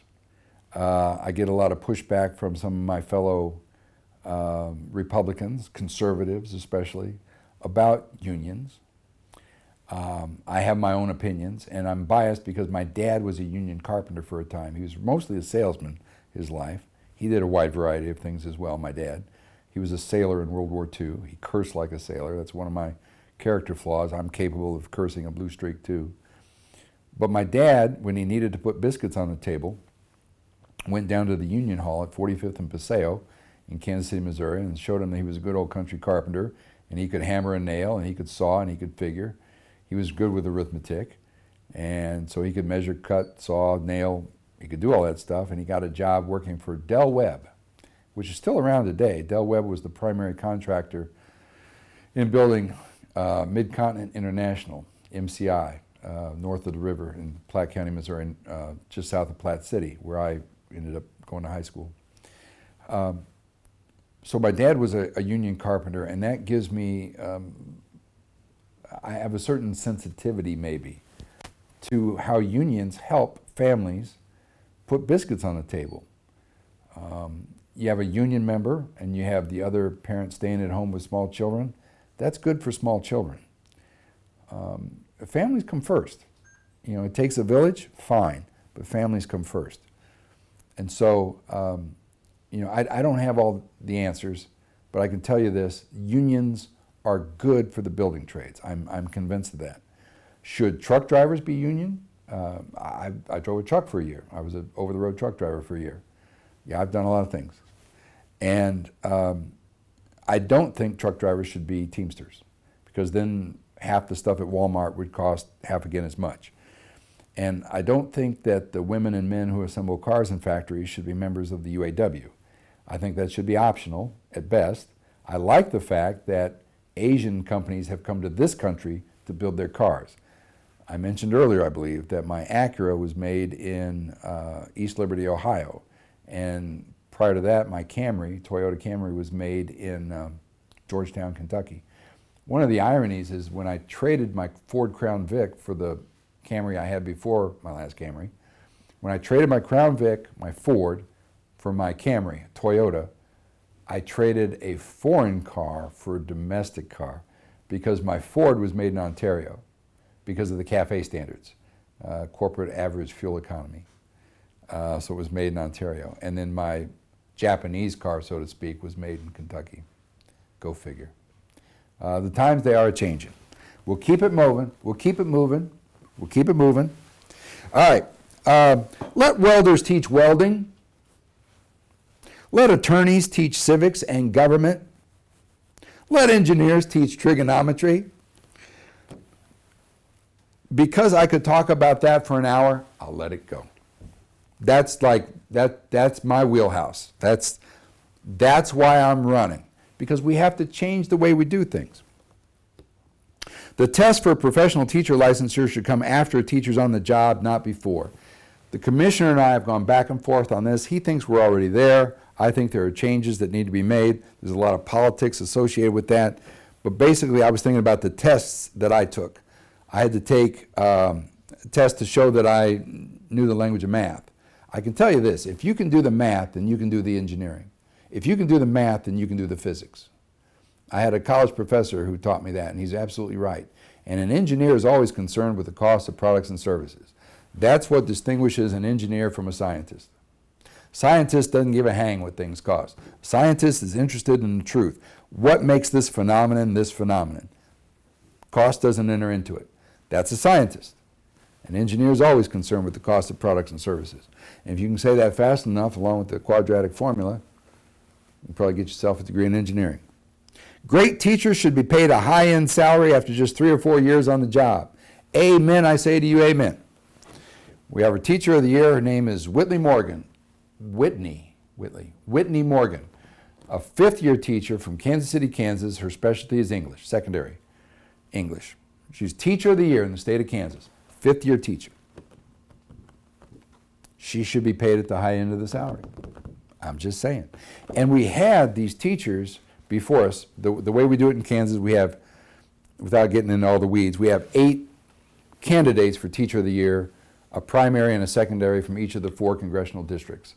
And we have 4 representatives, House representatives, so we have 8.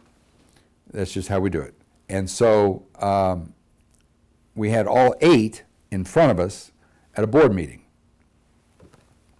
And I asked the question, what if, as we search for ways to increase the professionalism of the ranks of our teachers, what if we could figure out a way to pay our really great teachers higher salaries? Well, that would be terrific. Their eyes just lit up. That would be great. But how would you do that? You do it the same way they do it in law or medicine. You make evaluations and you pay the better people better money. You don't worry about this cockeyed sense of egalitarian fairness that says, well, we have to be fair to all of our teachers. No, it's okay to pay the teacher of physics more than you pay the teacher of finger painting. That's okay. It needs to be okay. And maybe I'm being a little selfish because I teach physics, but there's more to physics than there is finger painting. There just is. I'm just saying. There should be 2 licenses for educators, initial and professional. We have 17 or 18 or 19 different licenses in Kansas, and people are so fond of pointing out how we have all these different pathways, all these different pathways. I was trying to give a visual to the commissioner on all these different pathways. You might imagine that this is the outline of Kansas, right? We just chop off this corner for the Missouri River. Kansas is shaped about like that. It's a rectangle. a little narrower maybe this way, but you can imagine the outline of Kansas, north at the top of the map. We cut this off of the Missouri River, and we have Kansas. And Topeka would be right about there. So we have all these wagon trains who are going to take all these different pathways to manifest destiny. I did this for my commissioner, who's a history guy. So we got all these wagon trains in Westport, right? As an Uber driver, I take people to Kelly's Westport just about every week. And that's where the wagon train started. And we had the Oregon Trail and the Santa Fe Trail and the Chisholm Trail and the California Trail. But if we did it the way we do education, they'd all have to come through the building in Topeka here at 900 Southwest Jackson Street. We have all these different pathways, but they all have to come through here. It's not about having pathways, and it's not about having alternative pathways to the very label of alternative should be a clue that we're doing this wrong. Well, that's an alternative route to the classroom. It's an alternative. It's not the real one. We have to open this up to the public. Teachers should be able to prohibit mobile phones and earbuds from classrooms, and good teachers already do that. I typically don't have much problem running a classroom. I'm the captain of my little ship there. When I'm running a classroom, I'm going to retire to a classroom. When I'm done wrangling with politics, I'm going to be a math teacher. That's been my plan since I was 17. I'm right on track to do that. I'm going to retire to a classroom. And understand that ruffles feathers in and of itself. Because there's a lot of teachers who said that's just not the way we do it, Mr. Roberts. You retire from a classroom. You don't retire to a classroom. You retire from a classroom. Well, I'm going to retire to a classroom because I'm a little different, I guess. But we should encourage people who are naturally good teachers to do just that. Professional development for any instructor should be the sole responsibility of the individual teacher. Don't tell me what classes I need before you see me teach. I'm a pretty good math teacher. Don't tell me I need to take that class over there before I run that class over there. Now, if I'm on the job and I'm weak at calling on the students who need to be called on, or I'm weak at showing up on time, or I'm weak on providing my grades into the system on time, or I need some help, fine. Suggest to me that I should take a particular class. But don't tell me that I need a particular class to be a particular kind of teacher before you even watch me teach. It's part of the problem. Sing Christmas carols, he said sweetly. Finally on page 2. God, how long did it take to get through one page? I said this would last a while. Nobody's going to watch a 2-hour video. Can I talk for 3 hours? I threatened Grace that this thing could go more than 4 hours, and she cringed. But it's not going to go 4 hours. It's not going to go 4 hours. But it's going to go a little while longer because I've been pushed away from a system so many times that it's become, I don't want to say crusade. Crusade's the wrong word. I do have to do a little preaching, and I've realized that. I have to do a little preaching, just a little, just a hint. And sing Christmas carols is part of that. I was privileged to be at a meeting of superintendents. I think there were 6 of them from around the whole state, and we're sitting at a lunch banquet. And I had 6 different superintendents from around the state. And I asked each one of them, do we sing Christmas carols in your schools? Oh, yeah. So that's not a real issue in Kansas. I mean, we sing Christmas carols. Over on the Missouri side, the Country Club Plaza, lit up the way it's lit up for Christmas. We have the lighting ceremony on every Thanksgiving.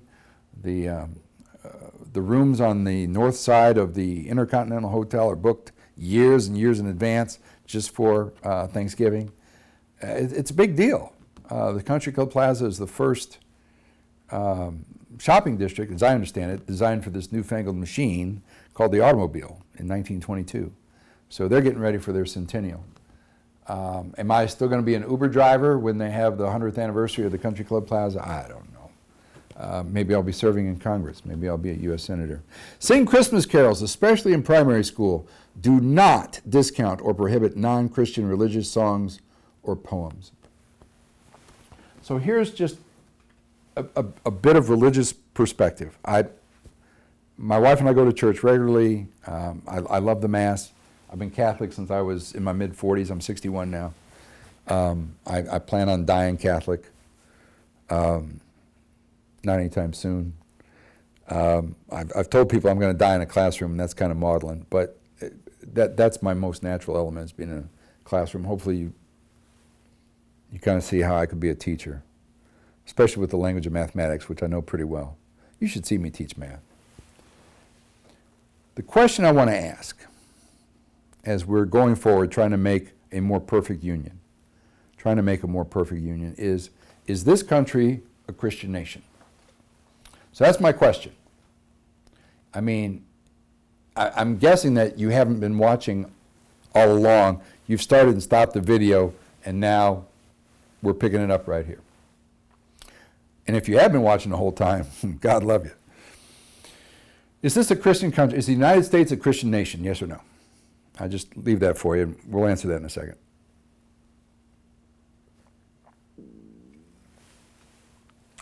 Seems like a yes or no question, doesn't it? Is the United States a Christian nation? Seems like a question that could be answered yes or no, and it could be. And maybe you did answer it yes or no, and that's fine. What I would suggest is that we peel back one more layer, or take it one level deeper. I think that's prudent. Is this a Christian nation? Is the United States a Christian country? It depends what you mean. And I'm not trying to be the politician having it both ways. I'm really trying to be the engineer as much as anything to say, what question are we trying to answer here? Did the founding fathers set this country up so that in order to be a full-fledged citizen, you really need to be a Christian? Absolutely not. No. No way. We are not a Christian nation. Or are we a Christian nation? Does it really mean, okay, if you look at the religious folks in this country, are most of them Christian? Do most people believe in a higher power? Most do. Most Americans do. Are most of them Christian? Most of them are. So the answer to the question is yes, we're a Christian nation. The reason I frame it this way is because in politics especially, somebody will ask a question and we will assume that we know precisely what they meant. And a lot of the times we don't. So are we a Christian nation?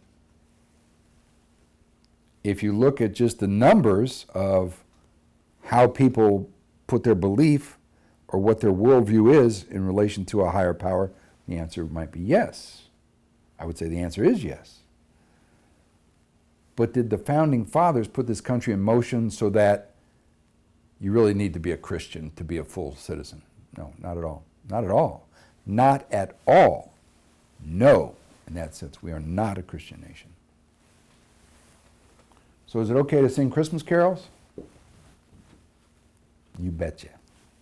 I had a gal in the car who was a Buddhist from Florida, a woman of large carriage, African-American woman.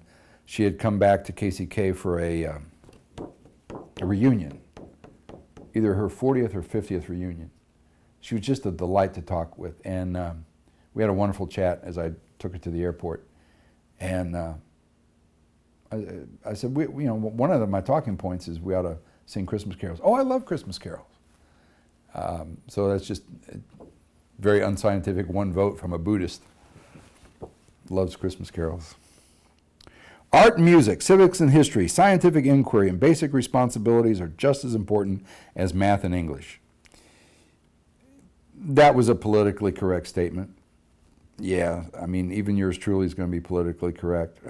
Yeah, art and music are important. So we started with STEM, right? Science, technology, engineering, and math. Then we turned that into STEAM by adding an A for art, so it became STEAM.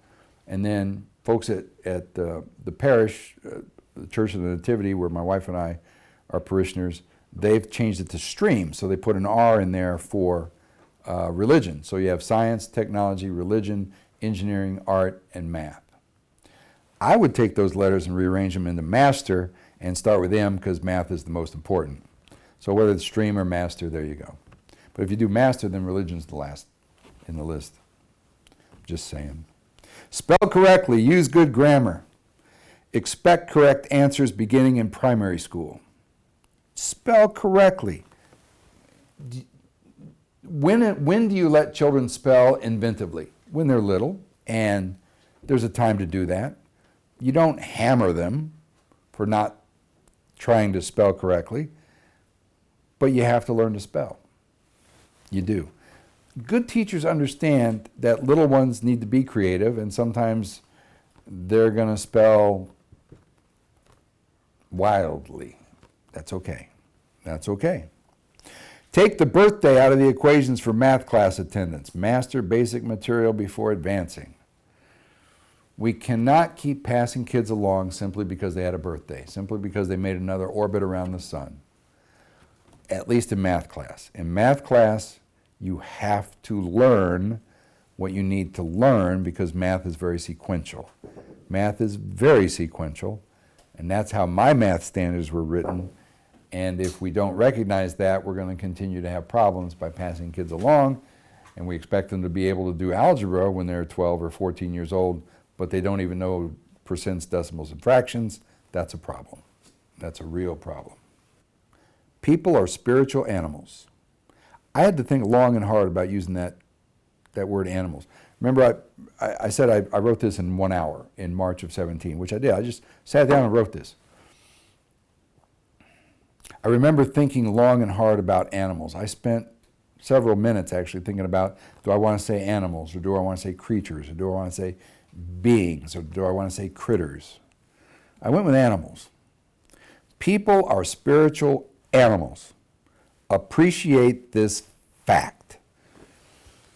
I went with animals. We're flesh and blood. We have evolved. Yes, we have evolved. The little board that I've been serving on for 6.5 years made headlines around the world in 2005 with our God versus science wars. There were very well-intentioned people who wanted intelligent design and creationism taught in science class.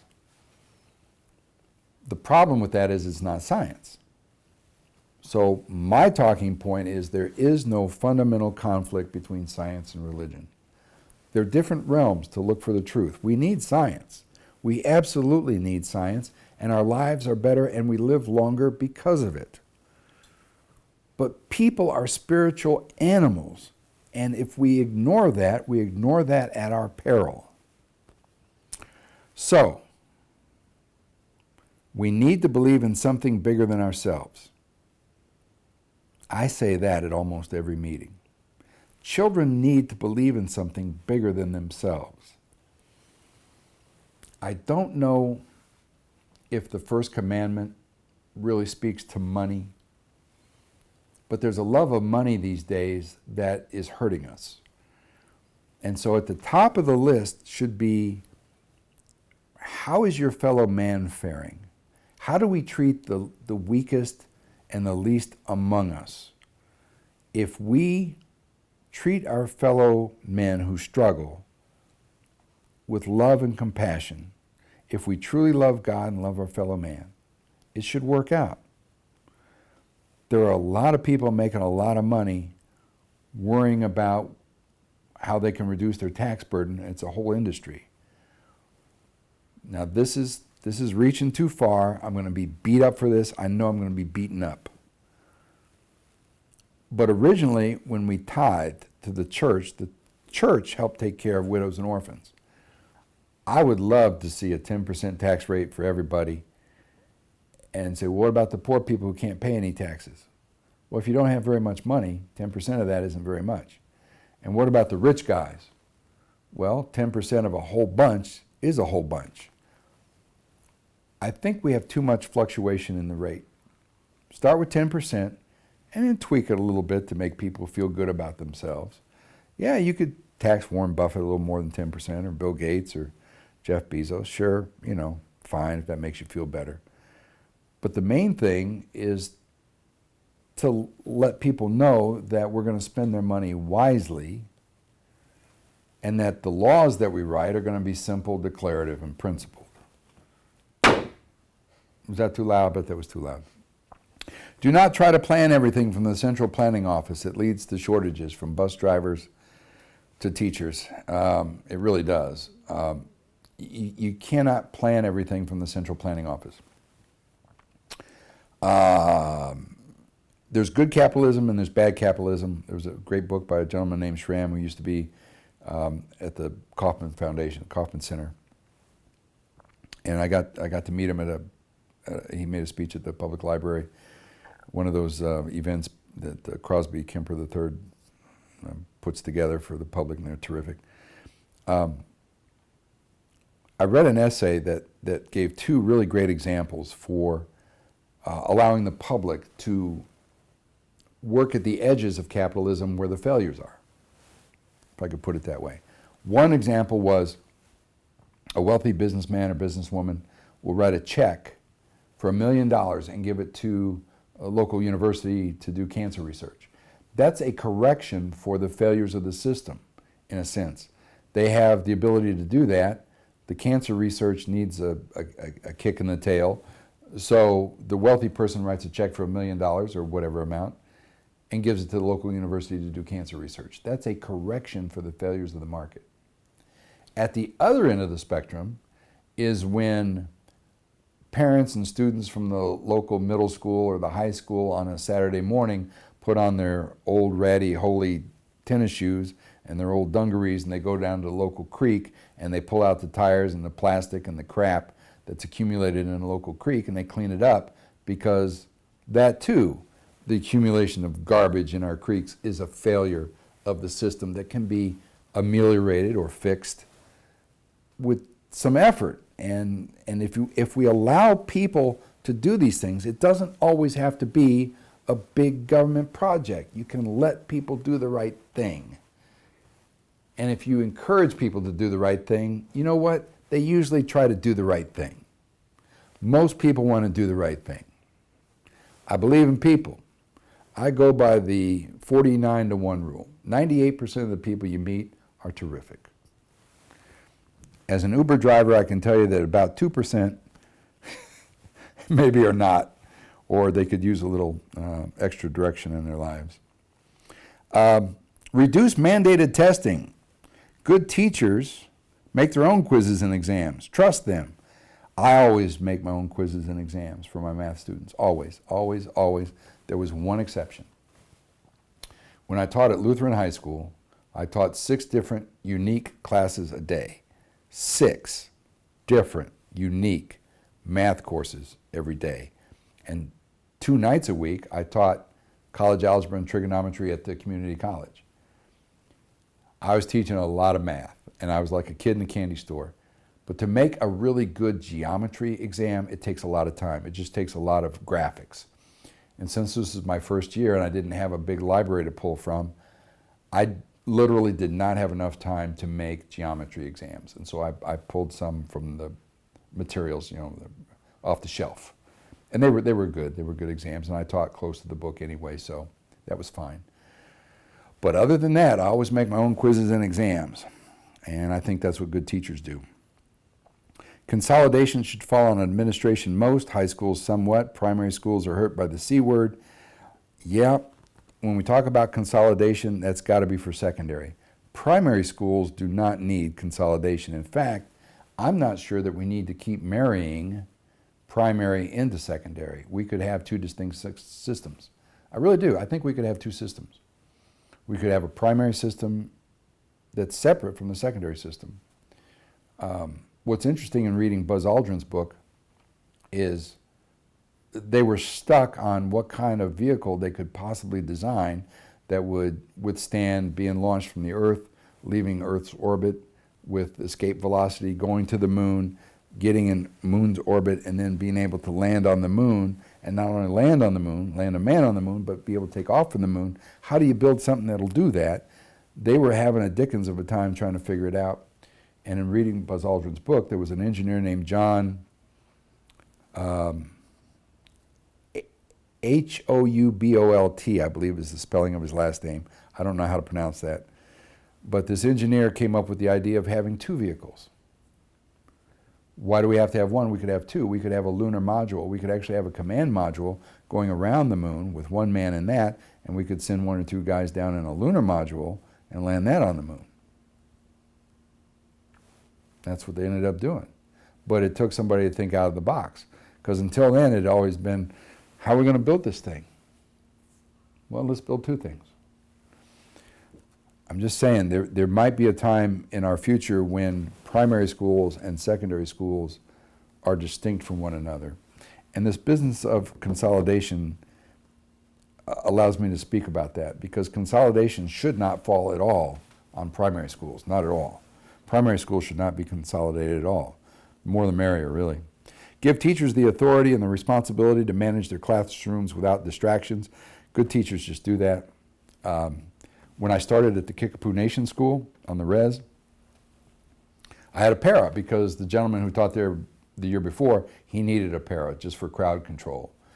I didn't need a para. So after about 3 weeks, my para became a mentor to one particular student, a young man who wanted to be a blacksmith. His grandpa was a blacksmith. He wanted to be a blacksmith, but he didn't have very much in the way of arithmetic skills. And so my para became his mentor. And she was pretty terrific. And I'm trying to think what tribe she was. She'd gone to school in Oklahoma. She was not Kickapoo. She was, I don't remember. We had several tribes. They weren't all just Kickapoo. But I'm going to try to say the name of the school. I'm going to butcher it, but I got to give it a try. Kikapuiskunikani. Kikapuiskunikani. That's Kickapoo School. And I'm a better person for having taught there a year. Let kids use knives and forks at lunch. Let chemistry class have chemicals. Let students have scalpels in biology class. It's my understanding that in Chicago schools, kids don't even have knives and forks at lunch. They have sporks. Because we have to be inclusive and we have to make sure that the kids who are psychotic, they get to eat lunch too. So we can't trust psychotic kids with knives and forks. We have to give them sporks. I don't think that's the direction we need to have for public school. We need to provide for kids who are psychotic, but keeping scalpels out of biology class because we want to be inclusive, it's not the way to go. We need to have a lot of discussions on issues like this. Keep calculators away from early primary and primary math students. Make exceptions for exceptionalities only. I should tell you about the girl who was yelling queer every 30 seconds in a special ed class. When my kids were in elementary school, in primary school, I started my substitute teaching career because I was between engineering jobs a lot, and I knew that between engineering jobs I would work in classrooms as often as I could. So I had this one particular assignment to teach in a special ed class because Mrs. Lovegreen was her name, Mrs. Lovegreen at C.A. Burke Elementary School in the Hickman Mills District. She had to go to a conference or something out of town, and she was a doctor. She had her doctorate, Dr. Lovegreen. So I got to be the teacher of record for 3 days. When I first walked into the classroom, there was a slightly older student, a girl with kind of stringy hair, sitting on the wall by the door, and every 30 seconds she would just yell queer. She'd be working away on something. This is when I first walked into the classroom. I mean, just queer. Okay, this is special ed. Okay, so I'm talking with Mrs. Lovegreen or Dr. Lovegreen before she leaves me with the class. And there's a para that I'm going to work with, and she knew the kids very intimately. So I'm getting comfortable with the idea that I'm going to be the teacher here for 3 days. And half a minute later, queer! So can I check on her? Can I see what she's doing? Oh yeah, she's doing arithmetic. And she was 13 or 14 years old. And she had a calculator, big thing with big buttons on it, big, huge buttons. And of course, she was very special. And she would do a math problem, 2 plus 5 equals. And then she would write it on her paper. And she wouldn't yell the answer. She would yell clear for the calculator, because she had to tell herself she had to clear the calculator every time. Only it didn't sound like clear, it sounded like queer. Part of it's just one experience out of 1,000 that I have to draw from. I've been around. I've done a lot of things. I see how the pieces fit together. I'm not an expert in all aspects of education, but I don't know anybody who is anymore. It's like when somebody says that they're an expert in transportation. Really? So you know all about railroads and trucking and airlines, and bus travel and bicycles? You're an expert in all of it? Or somebody says they're an expert in computers? Really, the design of the chips, you do that too? There's so much going on. It's hard to be an expert or a Renaissance man, I suppose, these days, a Renaissance person, not to be sexist about it. But back in the colonial days, when this country was founded, you could be an expert. Jefferson and Franklin were experts in their fields. You could know all there was to know about machines. The last person to know all the math and physics of his time was probably Frederick Gauss, and that would have been about the Civil War, maybe, sometime in the 19th century. The last person to know all the math, substantively, was probably Henri Poincaré, and that would have been about World War I, the World War before we knew we had to number them. All right, let's keep it moving. Keep calculators away from early primary and primary students. Make exceptions for exceptionalities only. Yeah. Don't give calculators to second graders. Embrace technology. Remember, however, that students have to do the thinking and the problem solving. Yeah, I had a conversation with Jim Henson, who was the superintendent of Shawnee Mission Schools, about his one-to-one initiative to bring Apple tablets or Apple books or whatever it was to, they started in high school and took it all the way down to kindergarten. I said, Jim, don't do that. Take it down to 4th grade, maybe 3rd, but don't take it all the way down to kindergarten. And it turns out that the folks who sell computers for Apple were more influential than I was, go figure. But it was wrong to do it all the way down to kindergarten. Kindergartners, 1st graders, 2nd graders shouldn't have computers. I mean, they really shouldn't. There's time for that later on. These are things we have to talk about. And the commissioner has entrusted me with being one of the liaisons in our computer science standards. I actually voted against the computer science standards because the folks who wrote them all the way down to 3- and 4-year-olds, to pre-K. And they're talking about password security. They're talking about password strength. For 3-year-olds, really?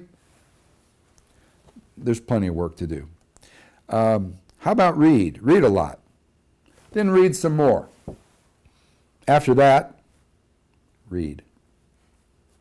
Some people really like this talking point. Then do some more reading. And short read. Then read more. I wish we could actually campaign with the written word, and we didn't have to do videos. I would kind of like to turn the clock back and say it's not about having my hair straight, my tie straight. Is my tie straight? My tie straight? But we need a nation of readers.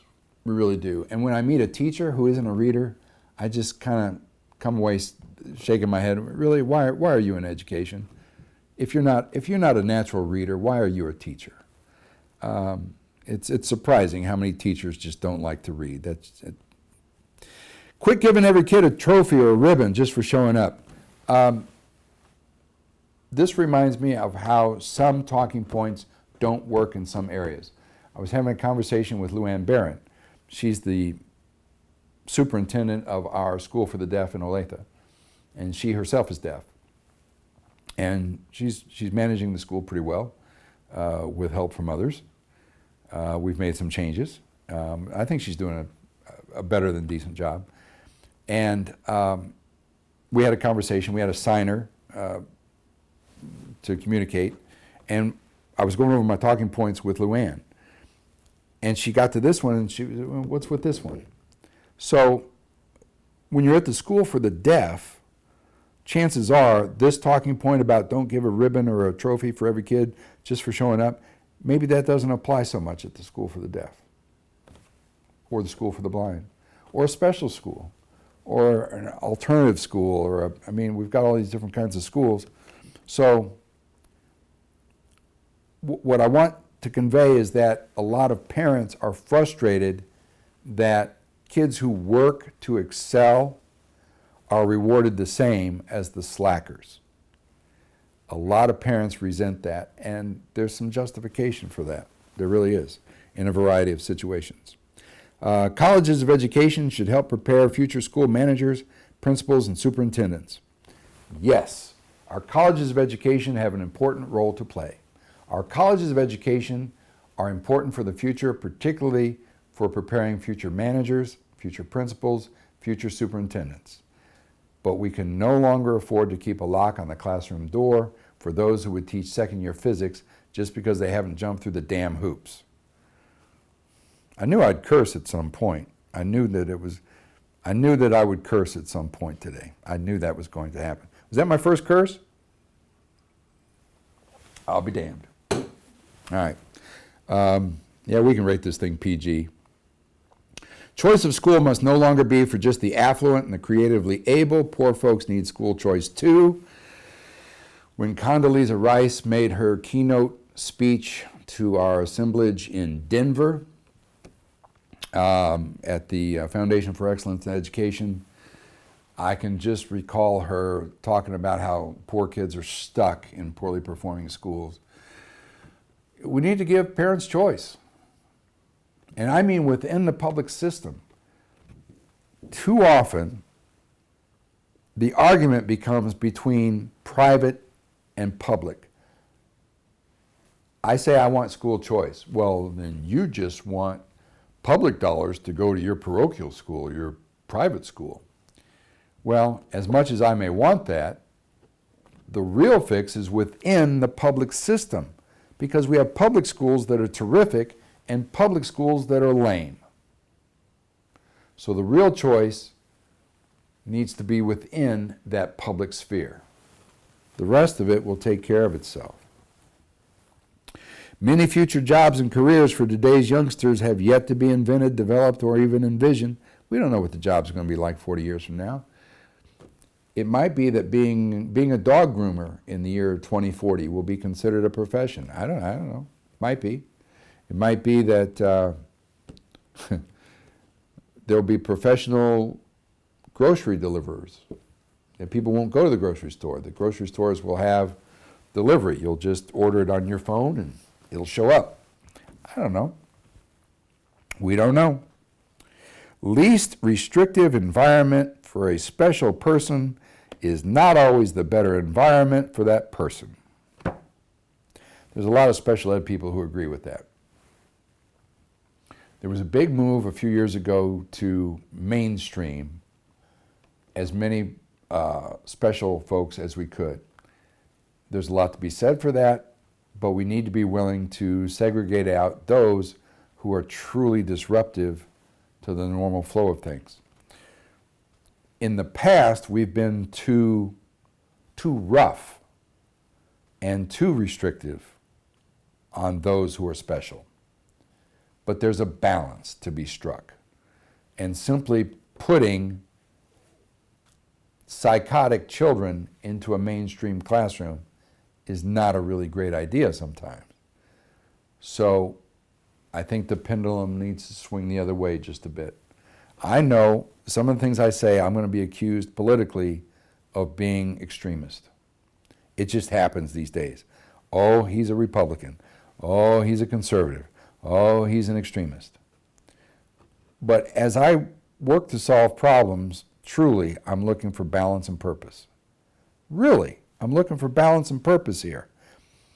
And the way we write laws, they're too long. They're too legalistic. Simple, declarative, principled language. That's what I was trying to do when I wrote this. That's what I'll try to do in the Senate. More schools, K through 12 and higher, should employ and more often rely on American Sign Language. Amen.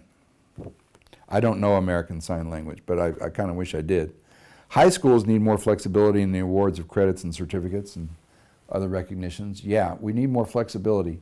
We've talked about this a lot on the board, and the commissioner has given us some pretty good examples of, there was a woman who got a record contract, and she had to leave school, and so the music teacher said that she was going to flunk because she didn't do the work.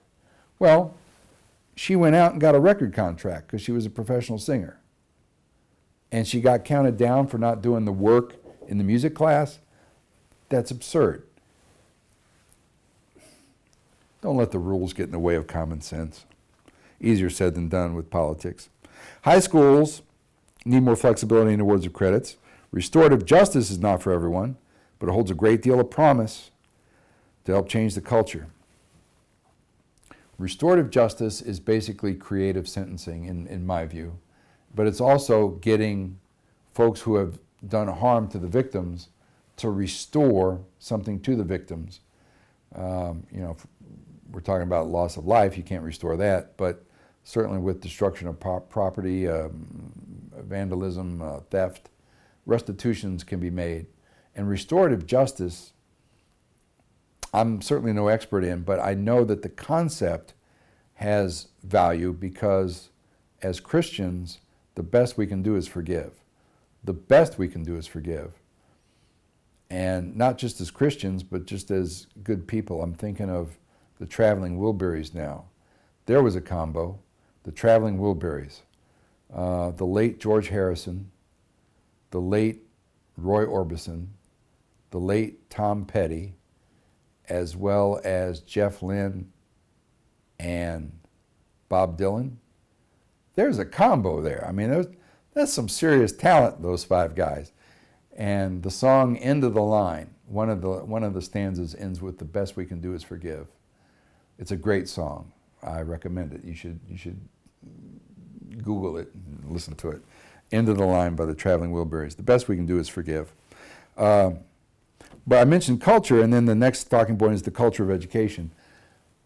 The root word of culture is cult. And it means that we have some sort of shared values. And so I'm going through life understanding that human life is sacred. Human life is sacred. And I want to wrap up the video today with, I'll touch on these last talking points and go over the end of it. But it really is, I can see the end of the video coming. I can see the end of the video coming. Culture. We need folks who understand that e pluribus unum means what it says, from many one. I know that one of my people that I admire, Uncle Albert, Albert Einstein, he was Time's man of the century. I mean, universally admired almost. He said nationalism is an infantile disease. I don't think so. I think nationalism has its place and patriotism has its place. When I picked up my daughter from college, she went to college in Arkansas, and her little brother, Forrest, was in St. Louis at a robotics tournament. And so we're driving back to Kansas City from Arkansas, and I said, well, why don't we just go over to St. Louis and see how Forrest is doing with the Barstow robotics team. So we went over to the arena where it was being held, and we saw the competition, and Barstow won a trophy. They didn't get first place or anything, but they finished top 10 or top 5 or something, or best new team. They got something. And then we stayed for the awards ceremony, and there was a presentation by the president of Emerson Electric in St. Louis. And he was talking about how if we don't get our STEM act together, the Chinese are going to kick our tail. And it rang true for me because I was raised in an era when we had serious nationalism. You know, we have to beat the Russians to the moon. And we can't let the Russians, do more technically than we can. And there was the arms race and the Cold War. And then all of a sudden it seems like the third world is catching up, and it is. And poverty has been knocked down tremendously just in the last few decades. We've made tremendous strides by having shipping containers of all sorts crossing the oceans, and now the crushing poverty that as recently as 1990 was 30% is down less than 10%. We're making huge strides in fostering a middle class all the way around the world. So my daughter and I are with the Barstow team at this hockey arena in St. Louis where the robotics team was, and the gentleman from Emerson is talking about how we can't let the Chinese do better than us. But what struck me was the students were like, well, the Chinese have to eat too, you know? I mean, they're just as good as we are. And it's a different mindset now with our young people. There's a lot to be said about this. Nationalism is not an infantile disease. Patriotism is a good thing. My son, at a much older age than when he was doing robotics, just a couple years ago, asked me if there's anything worth dying for. Dad, it seems like there's nothing. Is there anything worth dying for? It doesn't seem like there's anything worth dying for. I said, sure there is. Freedom. Freedom. People have fought and died for our country. Nationalism is not an infantile disease, and I know you have to go some to disagree with somebody as noted as Albert Einstein, you know, and say, well, he's wrong and I'm right. No, that's not what we need. It's not a matter of we're wrong and they're right. That's part of the politics that I want to bring. If a Democrat has a good idea, it's a good idea. If a conservative has a good idea, then it's a good idea. The labels get in the way. That's part of our campaign. The labels get in the way. So education is more than process, more than knowledge. It's an amalgam of love and gumption. What did I mean when I wrote that? It just is. Education is huge. And it's not a matter of the state to decide what families should be deciding. But we have to help those families who have a hard time deciding, if I could put it that way. Now is the time to make justice a reality for all of God's children. Now we're back to the first talking point, Dr. King's I Have a Dream speech. I have a dream too, that any kid who wants a good education in the United States will get it. Because right now that's not the case. Right now, if you're poor, chances are you have a crappy teacher. And we can't let that continue. I'll have a lot more to say about that in future videos. If AD bothers you, then you need to read the First Amendment again and again until you get it. When I would go into a classroom as a substitute, or when I was under contract, and I've been under contract a number of times, and I write the date on the board, I write a little AD after the year.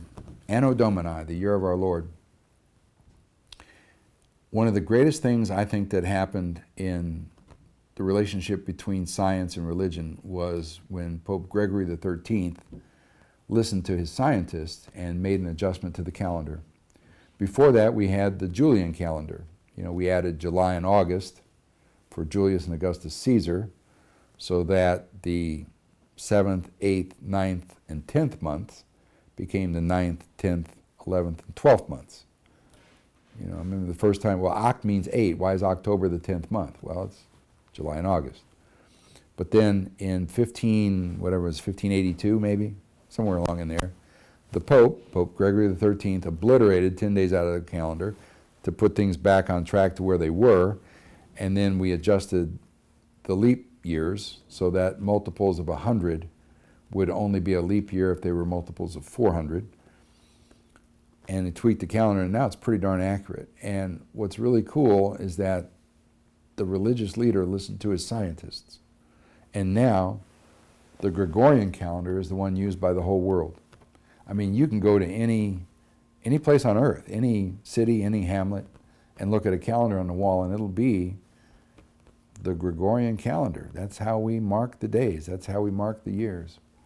So in a very real sense, Jesus has already unified humanity. It is the year of our Lord.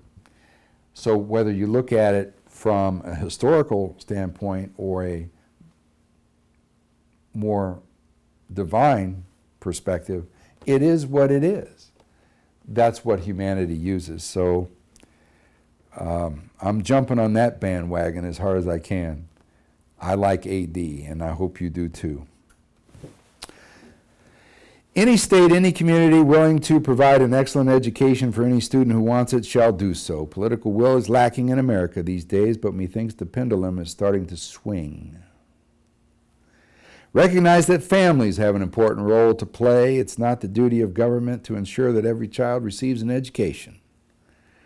Rather, the responsibility of government is to ensure that every child has the opportunity for a quality education. All with an asterisk. All with an asterisk. Citizens should read well and understand numbers. And parenthetically, or as a footnote, all means something less than 100%. Can't quite get to 100%. We have to realize that fact. Whether we believe life's vagaries and exigencies are produced by nature, or whether they're God-given or some combination of those human perspectives. It's rather like Buzz Aldrin saying, whether it's nature or nurture, sometimes an innovator is a little different, maybe a little quirky, maybe even a little weird. But I'm mainstream enough to be sitting on the Kansas State Board of Education, and we are leading the field in the reform of our schools. We have a good board. They don't always listen to me. I'm not a member of their club, and so it's not always the easiest thing in the world to get their attention. But I do rather know what I'm talking about when it comes to schools, and my pledge to you is that I will learn the other things that I need to learn to be a good senator, whether it's about transportation or health care, whether it's about cultural issues, whether it's about the law, all different kinds of law. Our liberty is in our law. So please invite me to your organization, your home. I need to ask you for money. I need to ask you for money again and again, and your friends, because we have to gin up $100,000 a week for a year. Is that even possible? I mean, this guy Roberts, does he have the chops? Does he have the chops to take on the system? Well, they don't make it easy, and it's easier if you have a lot of money, and we don't have a lot of money, but we know people with money, and now I've reached a point in my life where I'm willing to ask for it. I'm willing to ask for it. So I'll leave you with the lyrics to America the Beautiful. That's how we'll wrap this up. I just decided that just this moment, Grace. We're going to finish with America the Beautiful. And I'm not going to sing it because I'm not a good singer. But these are the words, and just about everybody knows the first stanza, right? Oh, beautiful, for spacious skies, for amber waves of grain, for purple mountain majesties above the fruited plain. America, America, God shed his grace on thee, and crown thy good with brotherhood from sea to shining sea. O beautiful for pilgrim feet, whose stern impassioned stress a thoroughfare for freedom beat across the wilderness. America, America, God, mend thine every flaw. Confirm thy soul in self-control, thy liberty in law. O beautiful for heroes proved in liberating strife, who more than self their country loved, and mercy more than life. America, America, may God thy gold refine, till all success be nobleness, and every gain divine. O beautiful for heroes proved, no. O beautiful for patriot dream that sees beyond the years, thine alabaster cities gleam, undimmed by human tears. America, America, God shed his grace on thee, and crown thy good with brotherhood from sea to shining sea. I'm Steve Roberts, and I approve this message.